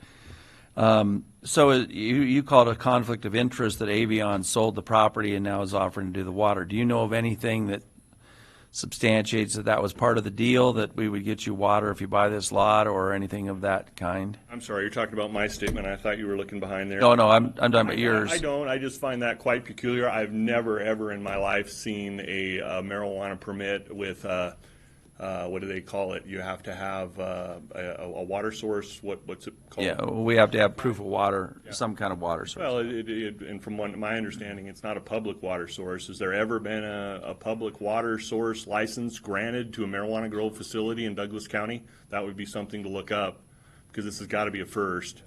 And secondly, it just happens to be the owner of Avion Water that sold the guy the property. Pretty obvious. Well, yeah, I don't know. Well, I'm just curious because you made that comment, and it is the first time that I think we've had somebody just saying that the water company will supply the water. Like I said, I asked about it earlier, that usually it's a hauler, and I'm not saying it's wrong. I'm just. Yep. The other thing is, I saw the petition. And I was going to ask you about it. And so, who are the 1,000 people? Are those people both in the Sundance Meadows or the subdivision and in the recreational area? Is that where I notice there's lots of addresses out of state? So is that from people that? Unfortunately, there's not an easy way to put a petition out, so we did it online. I had used a source called change.org. It is a legal petition site in order to do that. Of course, a lot of the members in the subdivision, signed that. A lot of the members in Sundance Meadows signed that, and then there are random others out there that are out of state that just see the petition and they've signed it as well. Could it be your brother or sister that lives in Colorado or Pennsylvania, or is it all people that have an interest in the property? So I would say probably 2 or 3, only because they have a personal interest in me. My brother did sign I'm not it. just meaning you, but could everybody have people they know sign it? I guess what I'm trying to. They could, but by all means, if we broke those down one by one, I guarantee you we've taken that petition apart. And there's no like families or friends or people like that signing the petition that I'm aware of. Like I said, I know my brother signed it. I know a friend of mine saw it who signed it, who's on Facebook. But across the board, no, I think these are just people who are actually affected by this particular permit. Yeah. Any other questions? No. Okay, thanks for your time. Yeah, thank you for reading my information. I appreciate it. Thank you, Mark. Next, Norm Sundholm and Brenda Stanton will be next after that. I'm Norm Sundholm. I'm a member of the board at Sundance Meadows Ranch. I've been asked by Dolores Schultz, who is the acting president of the board. She had a family emergency and wanted me to read the letter in response. Anyway, it starts out, my name is Dolores Schultz. This is her letter. I am the president of the board of directors of Sundance Meadows Ranch Incorporated. Thank you for hearing the appeal today by Keith and Kristen Adams on behalf of Sundance Meadows Ranch Incorporated and Sundance Subdivision. We are all united in this opposition to this proposed growth. Sundance Meadows Ranch Board of Directors originally summarized its opposition to the marijuana grow file number 247-18-000915-AD in a letter dated December 15th, 2018, now in the record. I'd like to reiterate and expand on this letter. Sundance Meadows is a member-owned recreational ranch with 517 active members representing roughly 1,500 people. Sundance Meadows Ranch Incorporated is a destination for member and guest recreation and activity, including their children. The location of the proposed marijuana grow is a very short distance due south of the key youth residential facilities of Sundance Meadows Ranch Incorporated, our pool and court area. We have a high volume of children and families that enjoy the use of these facilities during the vacation season. In addition, we have youth that explore the property unsupervised at all time and as part of the organization, activity, and events of the ranch. We do not feel the facility and that processes marijuana would be a suitable location next to our ranch, and certainly not so close to our pool and court area, a very popular area for youth activity. The proposed marijuana grow, if approved, would be a source of marijuana smell and the building noise in this, in this area. It also represents a possibility of attraction to the Sundance Meadows Ranch youth and youth from the Sundance subdivision that may result in harm to them. Our memberships and guests do not want their children exposed marijuana in any way, either by sight of an operation, sound, smell, or associated potential for crime. In addition, Sundance Meadows Ranch has an easement that enters the applicant's property, which we maintain to use as part of our horseback riding and hiking trails. We expect the use of this easement to be unobstructed, clear, and unusable. Use of this easement would bring our members and youth to well within 150-foot setback. The applicant is aware of this easement as they tried to acquire it when they purchased the property and did not disclose the reason they wanted the easement vacated at the time, but we denied the request.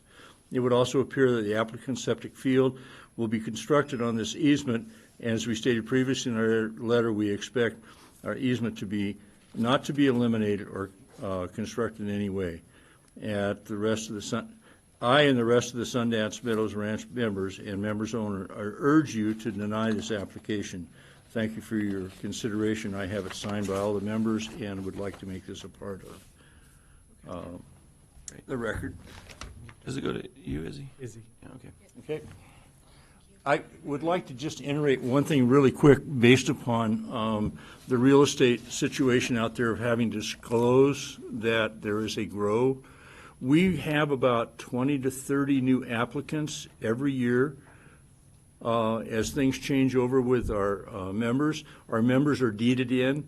We would then have to disclose that there is a marijuana grow right next to our property, which would severely affect, I'm sure, new members coming in, which would be a financial disaster to our operation.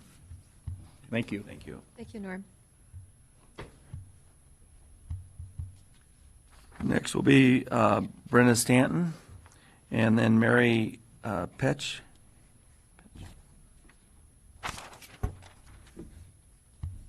I'm Brenda Stanton, and I've lived in Sundance for 21 years on the corner of Sterling and Calgary Drive, so it is near and dear to my heart.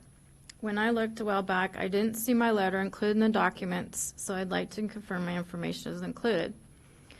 What I read is the applicant is not the owner. This greatly concerns me, as when the applicant leaves for the day, they are no longer invested in what goes on in our neighborhood. I'm having trouble understanding how this can be managed. I'm not seeing this issue addressed on the conditions of approval section. In addition, I had my home broken into a few years ago when all my windows and doors were locked, and there were break-ins both before and after my break-in. I know of at least 4 break-ins in the neighborhood. As a result, I had great difficulty sleeping for an extended period of time. When the need arose to contact the Deschutes County Sheriff, it takes a while for them to come out based on our neighborhood location.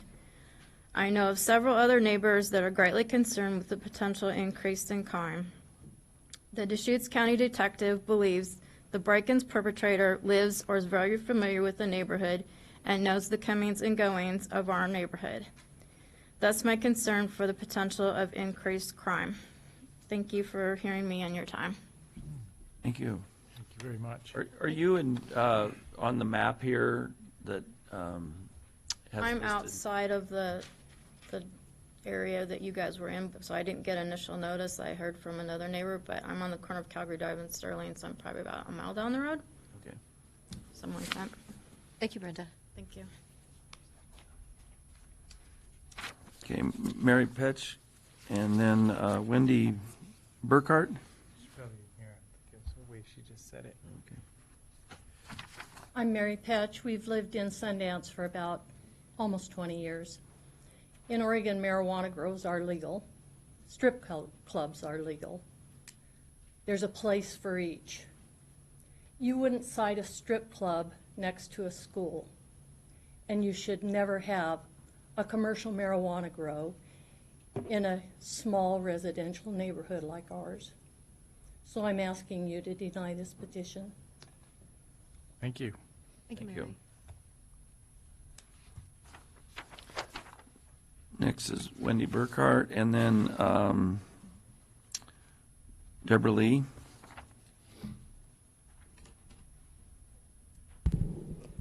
Hello. Just make sure. Hello, my name's Wendy Burkhart. I am a parent and an educator in this area, so I am very well versed with the community. And in addition to my testimony, I will be reading from my high school son, who is not able to be here today, and want to share his perspective. So first, I will read a small portion, and I have two other testimonies, written testimony, to be put into the file. This is from Aaron Burkhart.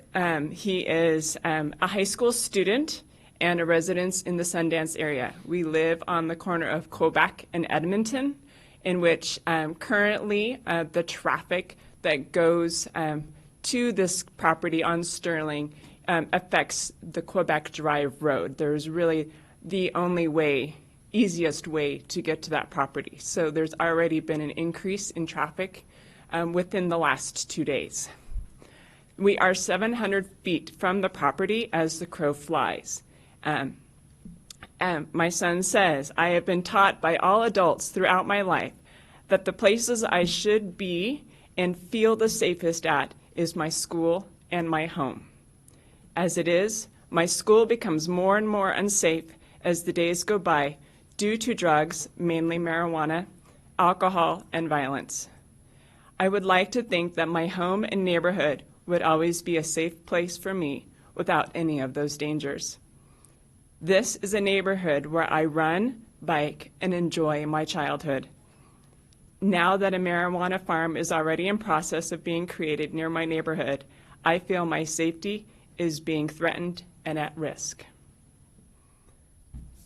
I, as a parent and as an educator, oppose this as well. It is 700 feet from our house. We have a neighborhood of a 1.5 block rural neighborhood. Of that, there are 20 children in that block. We host over 60 to 100 children in those 200 homes, and there is only one access point. We host barbecues, we host movie nights, we have in our Sundance neighborhood an area that is your typical old-fashioned childhood, and this is going to inhibit their ability to have a healthy lifestyle. So that is my 2 cents, and I will continue to add these other testimonies to the record. Right. Thank you, Wendy. Thank you very much. Deborah Lee, and we followed by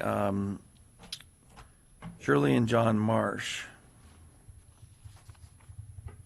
And if there's anybody that hasn't filled out a form, we're getting down to the last few here. They're up here on this table. So if you want to fill one out and give them to Sharon, we'll put you on the list of people to speak. Good afternoon, Commissioners. My name is Deborah Lee. I live in the Sundance neighborhood. I represent myself, my 2 adult children who are at work, and my neighbor, Marion Frostinson. I've heard that the Sundance Meadows easement over this marijuana grow property is an egress for Sundance Meadows, but my understanding is it's also an egress for Sundance in an emergency situation.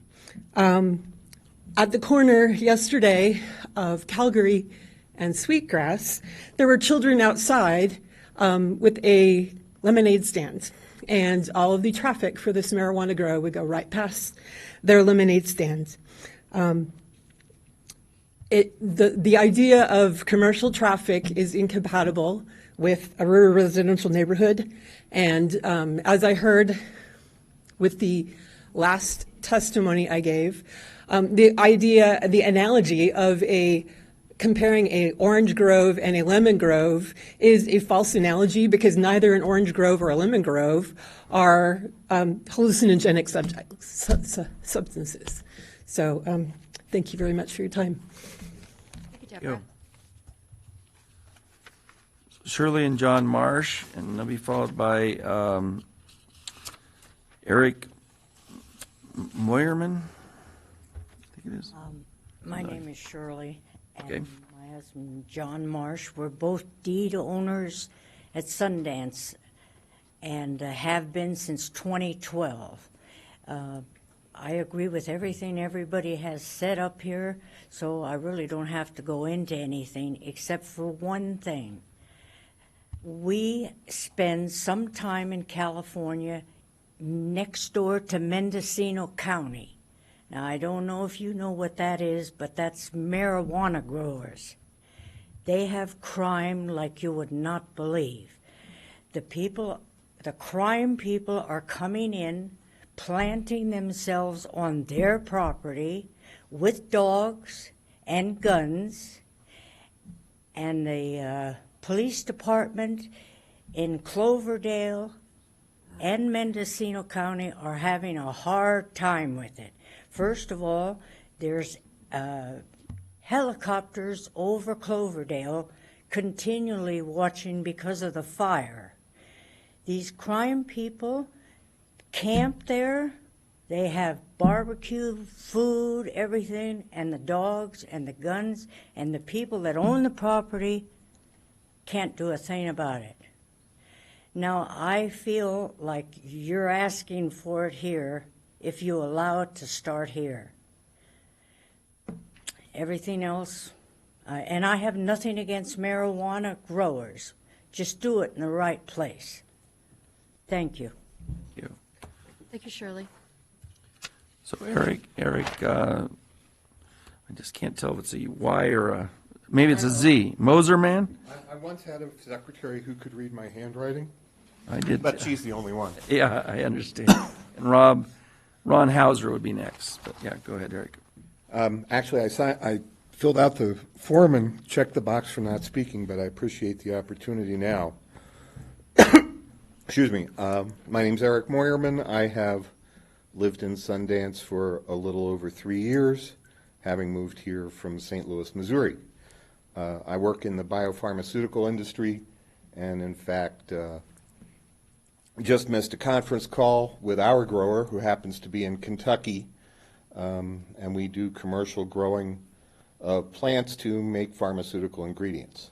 So I have a little bit of professional credibility to say that the facility you're talking about is a drug factory that uses plants to make the drug. And technically, I guess you could call it agriculture, but it really isn't. It's a building full of industrial processes where there are plants growing.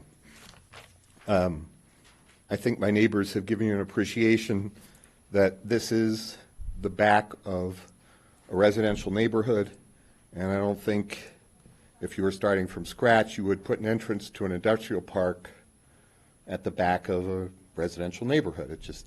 It doesn't fit the purpose. And from what I've heard today, it may well be that somewhere along the line, somebody got tricked into buying the property for this purpose as its only method of ingress and egress is through this neighborhood. If it could be accessed from, say, Arnold Market through a secure corridor that didn't affect the appropriate or the adjacent properties, it might make sense.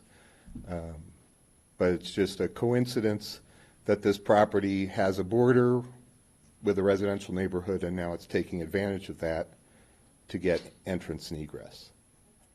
And that's about it. Thank you. Okay. Thank you. Thank you, Eric. And I think the last time I got is Ron Hauser. If anybody else thinks they're signed up to speak, I don't believe I have your request to speak here, so you'll want to fill it out, the blue sheet over there. But Ron, you're the last one. You bet.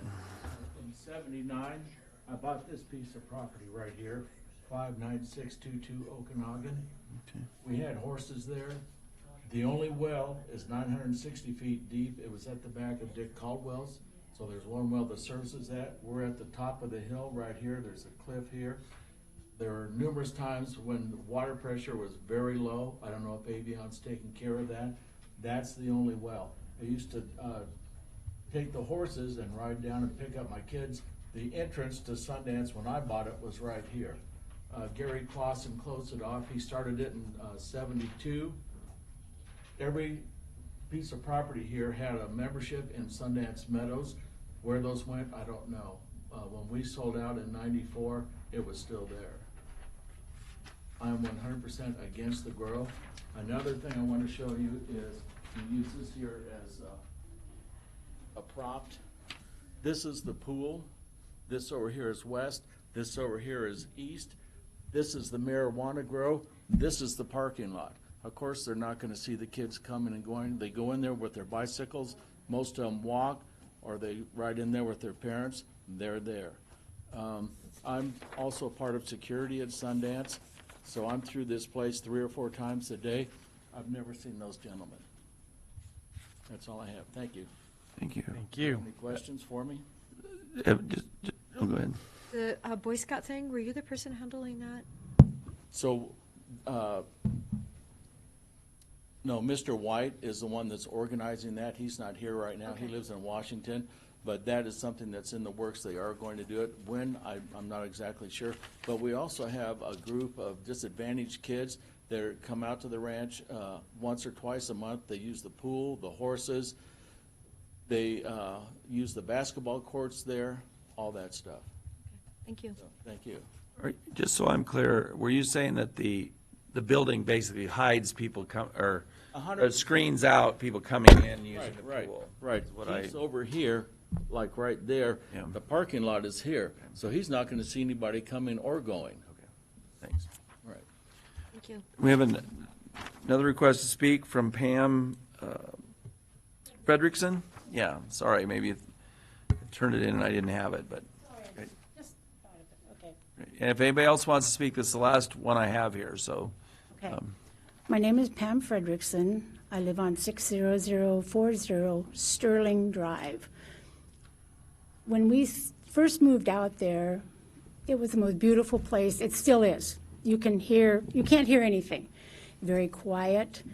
There's probably at least 10 to 15 people every day walk down that street with their dogs back and forth. And the school bus is right on Sterling and Sweetgrass. He stops there and picks up the kids. And I see them all on Sterling. The kids are waiting for the bus there in the morning. And it's so quiet. We have probably 5 houses down the end of our road. We never hardly see any cars at all. All of a sudden, here comes the trucks. The trucks, the trucks, the trucks, and their trailers, and the noise, and the smoke from their exhaust. We knew what was going on as soon as we saw the trucks. There was probably 15 trucks a day with their trailers dumping their gravel. And it was like a wake-up call, like, oh, crap, that's what's happening to our beautiful, beautiful neighborhood, and all the noise. And I can't understand why there. Why in our beautiful, quiet neighborhood? Why would he want to disturb what we have out there when there's so many places? There's places on Billadieu right now for sale, 5, 10, 15-acre lots with all the water he can get. Why does he want to disturb our beautiful neighborhood? I've lived there for 32 years. And oh my gosh, it's a paradise. You come into town and you go, oh my gosh, this is horrible. And you go back out there and it's so quiet and so peaceful. You don't even realize the chaos that is in town when you go out there. I can sit on my deck. I can hear nothing except the quail chirping out there. I have a couple horses, and we used to go riding up there where Wick had his house, and he blocked our road out. He blocked our our horse trail off because he didn't want people riding up beside his property. He cut down trees, he put boulders, and we told him, this is an easement, and an easement goes down to Sundance. He said, you're not riding on my property anymore. So we had to go around, and we went down the road that goes down to the swimming pool, and we would ride on the ranch down there and stuff. And it was just, I'm just so disturbed that our beautiful neighborhood is going to be so noisy now. I'm afraid of the lights that are going to be there, the traffic, how many people are going to work there, how many cars, where are they going to park? All this stuff is just going to be so commotional now. We're not going to have a quiet, peaceful neighborhood that we had. And I'm sad. I'm just really sad that this is, I just oppose this so much. You just can't believe it. So, thank you. Were you, I had a question. Were you referring to the trucks that are coming as related to this grow? They're bringing gravel for the grow, or is that something else? They were making the road. They were coming into Sweetgrass, turning on Sterling. We're right on the corner of Sterling and Sweetgrass. Yep. And we have a horse corral. We're on the east side of Sterling. And they were coming down that road, the trucks, and while they were making the road. And that gave us the first light. We had got the information in the mail that this might happen, but we didn't know when. But as soon as we saw the trucks, we knew that. So this has already taken place in preparation for this production Yeah. facility? Oh, yeah, the road is still there. He's got it blocked off there, and it says no trespassing. But, yeah, it's a shame. It's a shame. 32 years. I was born in Bend. My parents were born in Bend. My grandparents were born in Bend. And, oh, my gosh, it's crazy. Thank you. Thank you. So I think that completes the oral testimony. So I'd propose that we would close the oral testimony and then discuss now, leaving the written record open. The applicant, I believe, does have the opportunity for rebuttal. Oh, that's right, yeah. So, sorry about that. So the applicant can come back and rebuttal on any of the subjects that were raised.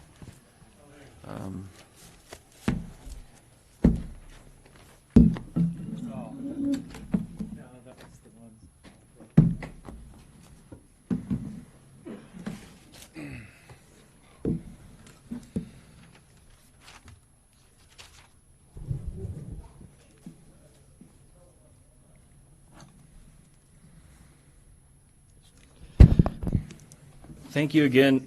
Just to address a lot of the concerns by the public comments, a lot of those concerns seem to be directed towards outdoor grows. This is not an outdoor grow. There will be no light visible.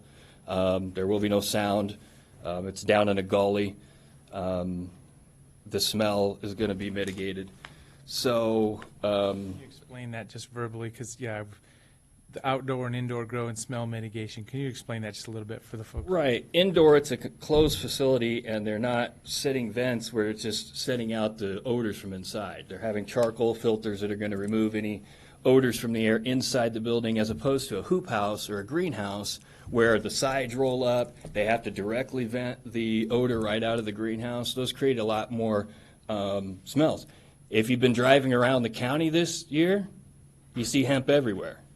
Hemp has the same terpene profiles as cannabis. I know this for a fact because I breed both, and I can tell you when we're breeding hemp, we're trying to mimic terpene profiles found in psychoactive cannabis.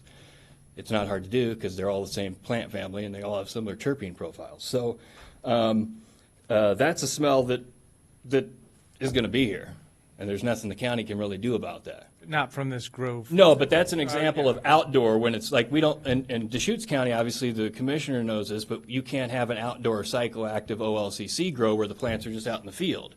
You can have it inside a hoop house, but for smell purposes, you're still creating the same level of smell when it's in a hoop house, and then it's directly exhausted into the outdoors unless you have some sort of odor mitigation right at those exhaust fans. Indoors, you just don't have that problem. It's contained, the odors are scrubbed. It would be very rare that you would smell odors in an indoor building any further than 30, 40 feet if you actually had proper mitigation and odor control in there. Did that answer your? Oh, yeah, I was just making sure folks understand this is an indoor Kind of a follow-up question, though, is we've had several applications like yours where they say everything's going to be confined, but the fact is you got to go in and out. It didn't look like the design has a sealed-off entrance area. I mean, it's, so air, I mean, plus you do get fresh air in there somehow, I assume. I mean, Yeah, you may be getting a little kind of odor coming in and out of the door when it opens, but typically, even if you have the indoor area scrubbed, you're not going to get much odor from that even. Now, the key is, as we put in our submittals, to have a good plan in place to make sure you're changing those filters on a regular basis. You can't just go and, well, geez, I'm smelling weed now, I better change my filter. You have to have a regular interval where you're just saying every month we're going to change it regardless of whether the filter needs it or not. That's the only way you're going to truly keep those odors from getting out of the building and encroaching upon the neighbors. So, and in this is a very small scale operation. So at 1,800 feet of a facility, there's not going to be a lot of plants in there to begin with. And the odor is completely correlated to how many plants you have. If you have 200 plants, it's going to smell a lot less than 400 plants are, or 4,000 plants. So in a small facility like this, you're not going to have that many plants to begin with. It's a very, frankly, right now in the light of hemp, all OLCCs are small production facilities. So, but in a very small one like this, a micro tier as we call it, there's not going to be that many plants to be producing that much odor, and the system that they have in place is going to ensure that that odor does not encroach upon the neighbors.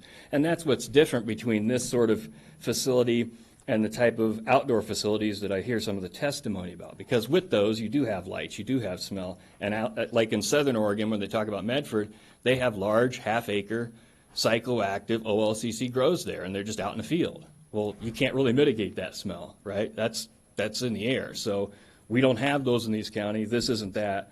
I can assure you that Mr. Neem. What's this word you're using, psychoactive grows? We haven't had somebody. Are you trying to distinguish that from hemp? As a cannabis breeder, I look at cannabis in two forms. You have non-psychoactive hemp, and you have psychoactive cannabis or medical marijuana. Or recreational marijuana. So whichever you prefer to call it, right? High THC, you're calling psychoactive cannabis, and you're calling the hemp CBD products non-psychoactive. Okay. That's because by law they have to be non-psychoactive. It's a new term for us. Yes. Okay. Well, and so he, as much as anybody, Mr. Neemzo bought the property because he wants to eventually live there. He wants to raise a family. He loves the area just like everybody else loves the area. He doesn't want to create a situation where there's a bunch of crime. He's troubled to hear that there's a bunch of homeless people running around out there breaking into houses, which is a crime problem that seems to exist long before Mr. Neemzo bought the property. These are things that concern him too. He's going to be the only person at the facility pretty much all the time. There may be 2 or 3 or 1 or 2 people hired during harvest, but even then, a small facility like this, the reason you do this is to reduce your actual costs for your labor. And in a small facility like this, Mr. Neemzo can pretty much run it himself. There may be occasion during harvest where he might have 1 or 2 extra people there helping him, but never be more than that. So once again, it's not creating any more traffic than your common residential home in the area. The trucks that they were referring to deals with a road he put in. There are actually 3 different easements on this property. The one that they're referring to that deals with the horses, the other access is up here.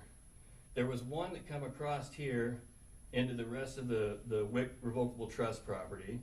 And then there's one that's a fence here and a fence here that kind of runs along here. Mr. Neemzo got a new driveway permit, so he doesn't have to go through any of those easements, and it's just a better direct route to the building site here. So he's not accessing the property through any easements. He's accessing it through a new driveway. That's the trucks that were bringing gravel to put the new driveway in. So, and that's whether you're building a house or a shop or a horse corral or whatever, you're going to have construction equipment. So he hopes to minimize it. I was going to say, can I say one thing to address your question as well? So on the layout of the building, the front door is actually, it opens into an open workspace. So the way that the building's laid out, in the rooms that you see, it's all separated into different rooms, into different stages. the actual facility, you walk in the front door and there's no plants in the main room. It's just an open room. So actually that whole room will be, it won't have odor in it, basically. So whenever you open the door, it won't really be an issue. So I just wanted to say that. And just on that issue too, one of the issues raised by counsel for the appellant involved the 800-foot facility and then claiming it was changed a few times. I think the only change that has been made, it's an 800 square foot facility, an 1,800 square foot facility. I think 1,200 is going to be designated for mature canopy space, which is more of an OLCC thing. They need to know how much mature canopy space you're having. The rest is set up for veg, curing, storage, security room, and I think at one point he split a room was the only change he made. He cut a room in half. He hasn't changed the size of the building or anything. The reference was to the site plan. There'd been 4 site plans, which I took to mean not the building layout, but the moving of. We moved it one time, we moved it back 15 feet just so that we accounted for that 150 feet off of the property line. So we moved it to 151. It was at 135, I believe, so it's like 16 feet back. For the property line Just for the setbacks. property line, but that's the only movement that we've done. So, and in regard to, the biggest issue to me that's raised that needs addressing is the Youth Activity Center. And I hear lots of testimony that there's children there, that they use the pool, that they use the tennis courts. But unlike the 4-H case, I don't see anything where there's a regular weekly scheduled meeting where it's known that the youth are going to be there at any particular time. What it looks like is the people who own memberships in it come and camp and their kids use the facilities. I don't see this any differently if I had a ranch and I had 900 acres and I had 10 kids and I had a swimming pool and I had a tennis court and they regularly used it every day.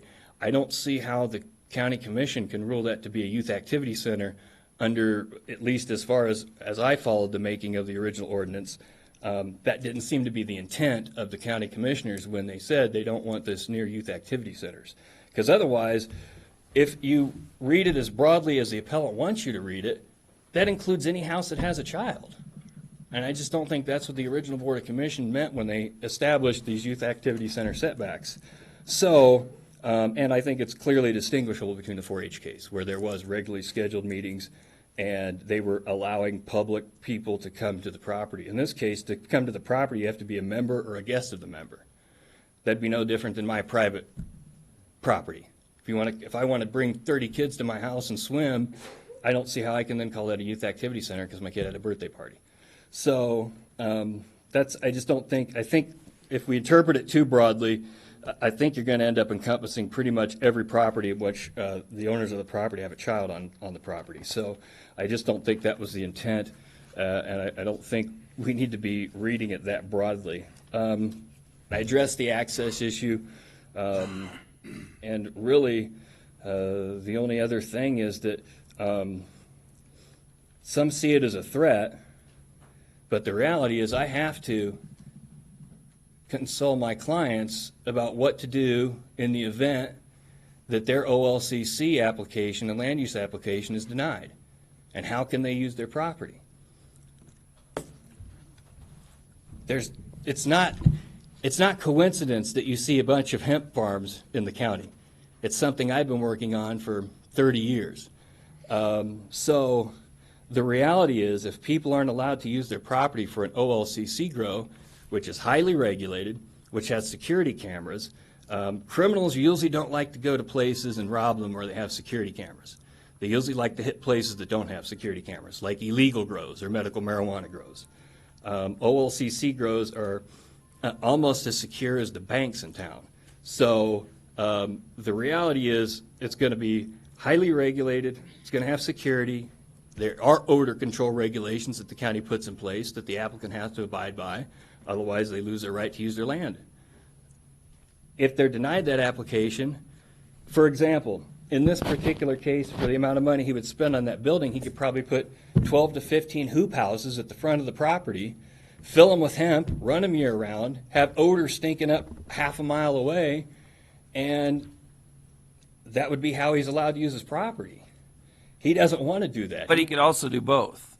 I mean, if you're maintaining he has the right to do that, he could do this 18 100 square feet of marijuana, and then he could build all the hoop houses next year. I You mean, could so do I, that, but you have to have a pretty tight plan with the OLCC for separation. I mean, they don't just allow it, you have to run it through the OLCC to even get permission to have a separate hemp license. on the same property. On the same property, that's But how far apart do they have to be? There's no, you have to have a plan to show you're not commingling them, because there's been instances, a fairly high-profile instance involving a producer in this county where they commingled hemp into their OLCC, and they got a pretty big fine for it. So the OLCC is very tight about, if you're going to have both operations, you have to have a pretty secure plan. But it's doable, right? It's doable. And people are doing it. I It's think, doable. is the growing. It's expensive. You know, we've heard this argument recently about the hemp, and that's like a whole new era of things. And I think the thing that concerns me is why, and I guess why we're still regulating the marijuana, is that, you know, marijuana's been used since I was growing up in Oregon. You know, it's always been an industry. It used to be legal, now it's or it used to be illegal, now it's legal. Hemp has also existed as a product since, you know, the Revolutionary War or whenever. It's only recently come back. We'll see what happens. I mean, it's the latest thing, but it's the latest thing all over America. So how much hemp are we going to use in America? I mean, it's not corn, so we'll see. You know, it's not wheat. So we'll see.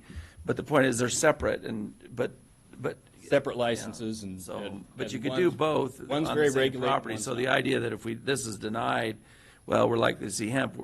To me, we're likely to see hemp anyway. So we'll see. But I would say not at this property. Mr. Neemsau has his hands full if this application is granted, just doing this 1,800 square foot grow. maybe. So- I guess I just don't think they're related.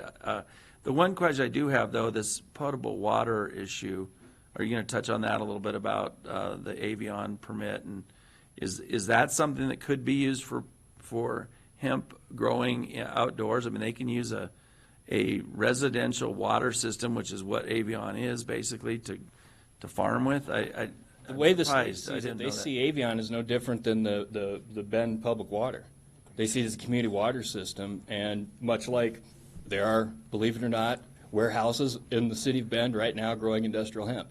And it just, I believe it. I know there are. So you're saying that you could do fields of hemp if you wanted off Avion. I mean, it seems like an expensive way to. yeah, well, that's what I was going to say. I Maybe think maybe it isn't. as long as your check's clear, I think Avion's going to sell you the water. That's the way I'm reading it. So a little bit about the easement still.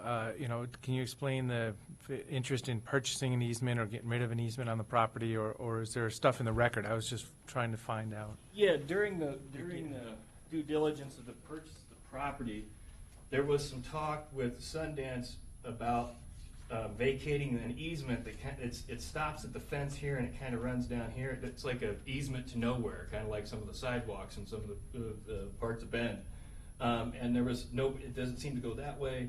It just kind of stops right there. Nobody has used it for what appears. When you're calling it an easement, do you mean this is an actual literal recorded Yes, easement? exactly. You'll Okay. see it on the title report. So, and then there's one up here, and then there's one, the original access to the property was here, and then allowed the Wick Revocable Trust to be able to go through here. So a new driveway has been built here that goes more directly to the building site. So are any of those associated with other land use approvals where they're required, you know, fire exit or alternative route or anything like that? And this is maybe for both sides, whoever can put information on Not that I'm this. familiar with. In fact, like I said, this one just seemed to be not used. This one looks like it does have quite a bit of traffic. And this one was basically the road that went back and then kind of ended, because the property kind of, there's a gully right here, right where that lies in a gully, so it goes up.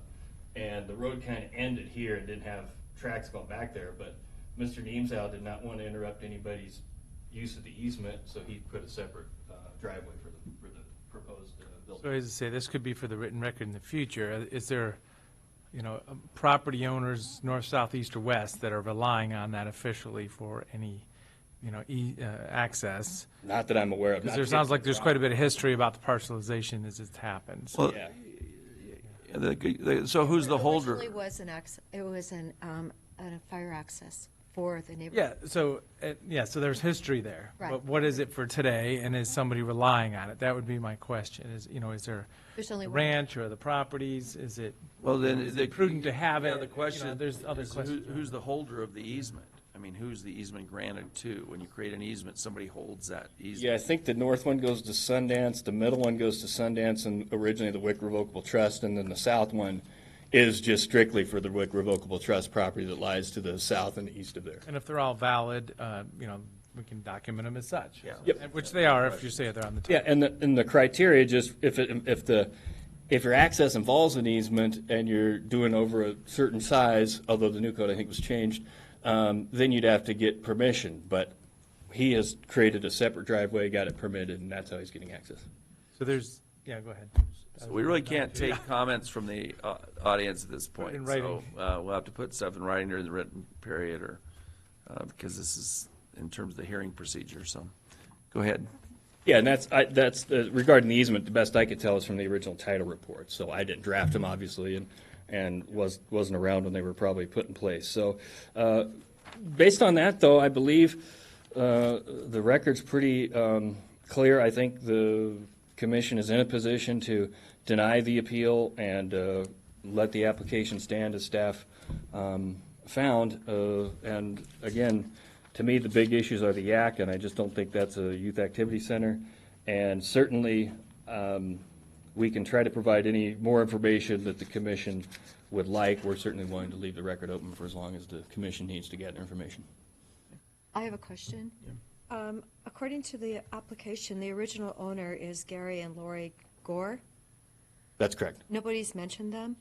That's Mr. Neemsau's parents. That's your parents, so your parents bought this for you? Yes. Okay. Just wondering. So there's also a suggestion of a fence, possibly either a better fence or fence improvements kind of between the recreation facility and this new building. Is that the first time you heard about that? Is that something that? Well, Mr. I don't Neemsau want to wants to negotiate. do. I was just trying to. Yeah, throw Mr. that idea Neemsau out. wants to do whatever he can to make Sundance Meadows happy. He'd build a fence. He'd put vegetation in there. I mean, he understands that they don't want any kids to see a marijuana grow over there. Now, what they're going to see is a shop. They'd have to actually get inside to know it's a medical or a OLCC grow. But he understands. He's willing to do whatever the commission thinks is appropriate to mitigate that issue. Just a caveat, this youth activity center discussion, has really been a matter of kind of case law, how it's evolved, and actually had a change of the board in the time, so it's evolved more.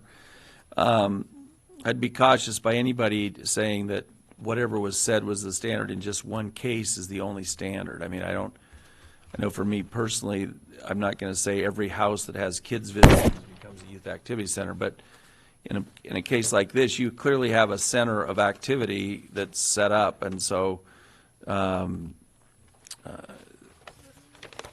it's not just organized, there's probably a variety of factors that would make it, in my mind, meet that test. And so it's not just, there were some comments about what has to be organized, activity has to be scheduled. I mean, that was one case. There's been several since then where we've discussed it. So any other questions on anything? I was curious, have you already applied for your OLCC permit? Yes. And so that's pending a decision here before you can get, or do you know if you're in the queue then they've stopped giving permits, and we're trying to clarify. A lot of our ones, we've had long hearings, we've even approved some of them, and they still haven't been approved, and we're just trying to figure out what the status is that way. I think the OLCC is still trying to figure out what to do. They went on their listening tour after the marijuana lobby was able to get a bill passed to halt the production of production licenses. But what they find out when they actually go listen to retailers is that this whole 6-year supply of cannabis is kind of nonsense. It's a bunch of outdoor cannabis produced in Southern Oregon in large quantities that they really have no market for. If you go into any dispensary, if you talk to any dispensary owner, your average retail price for indoor flower is still $8 to $15. That's $2,000 to $3,000 to $4,000 a pound at wholesale. And I tell people, if you can't make money selling cannabis for $1,200 a pound, you need to get into a different business. So I think what you're going to find out is they're going to strongly consider whether they halt all production licenses, because they're finding out from the retailers that they're having trouble keeping fresh indoor cannabis, which is the flower that's the most marketable, in stock. And that's why their prices are so high. What's going to happen is we're going to see the prices go back up, and then consumers are going to stop going to dispensaries and go back to the black market or grow it themselves. And so I think the OLCC is considering whether to apply that moratorium on only outdoor productions, because they're hearing from retailers that there's still supply issues involving indoor flower. And so what will happen with that, I don't know. His queue would have came after the deadline date, but they haven't contacted us to let us know how those are going to be handled, because I think they're still trying to figure out how they're going to be handled. But I know several that have been in the queue since January of 2018. Yeah. And they But still we haven't heard some anybody. that haven't. Yeah, and they still haven't heard Yeah, anything. these So are it's some that are not approved through OLCC. it's not a fast process. It could be 2-3 years by the time he hears from the OLCC in this matter. All right. Any other points you wanted to make on your rebuttal? No, thank you. Okay. Thanks for coming and testifying today and clarifying those issues. Izzy, what's our next step? So just Now I guess we'll close the oral part of the hearing, so. So it sounds like the applicant has agreed to the open record period, so I just wanted to go over those dates one more time. So typically it's a 21-day open record period, if that's if the board decides on. So the first 7 days is for new evidence and testimony. That deadline would be on July 31st. Electronic submittals are fine. We just ask that if it's going to be more than 20 pages, or if it's a document that can't be printed in black and white or just standard 8.5 by 11, that you submit hard copies. But that needs to be received on our server by 5 p.m. on that deadline, and I encourage everyone to grab one of the document submission guidelines. So that's for the first 7 days, new evidence and testimony. The next 7 days, the deadline would be on August 7th at 5 p.m., and that is for the rebuttal testimony. And again, rebuttal testimony is in response to the new information that was presented within that first seven-day period. And then the final 7 days, this is for the applicant's final argument. Deadline for that would be on August 14th at 5 p.m. Okay. Any questions? Is that acceptable, Commissioner Dare? Commissioner Bum? Yes. So any of you in the audience, if you want to give additional written testimony, you have a 7-day period to do it. And then after that, people can just do rebuttal on new information that's supplied. So I think with that, we can end this hearing. The oral portion. Yeah. The written record will be open. Thank you. Thank you. Let's see. So we have a couple of executive things.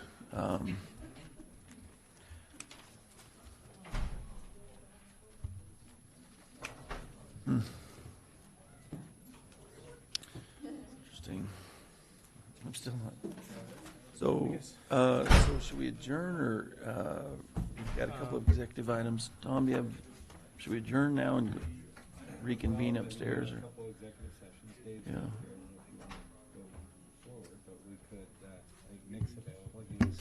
Yeah. Talked about the one, we could reconvene upstairs, or if you want to take a break, we could do that too, whatever you decide. Do we have any other items? I have a couple of things I wanted to talk about getting on the schedule for next Monday, if possible. I wanted to ask the other commissioners about it.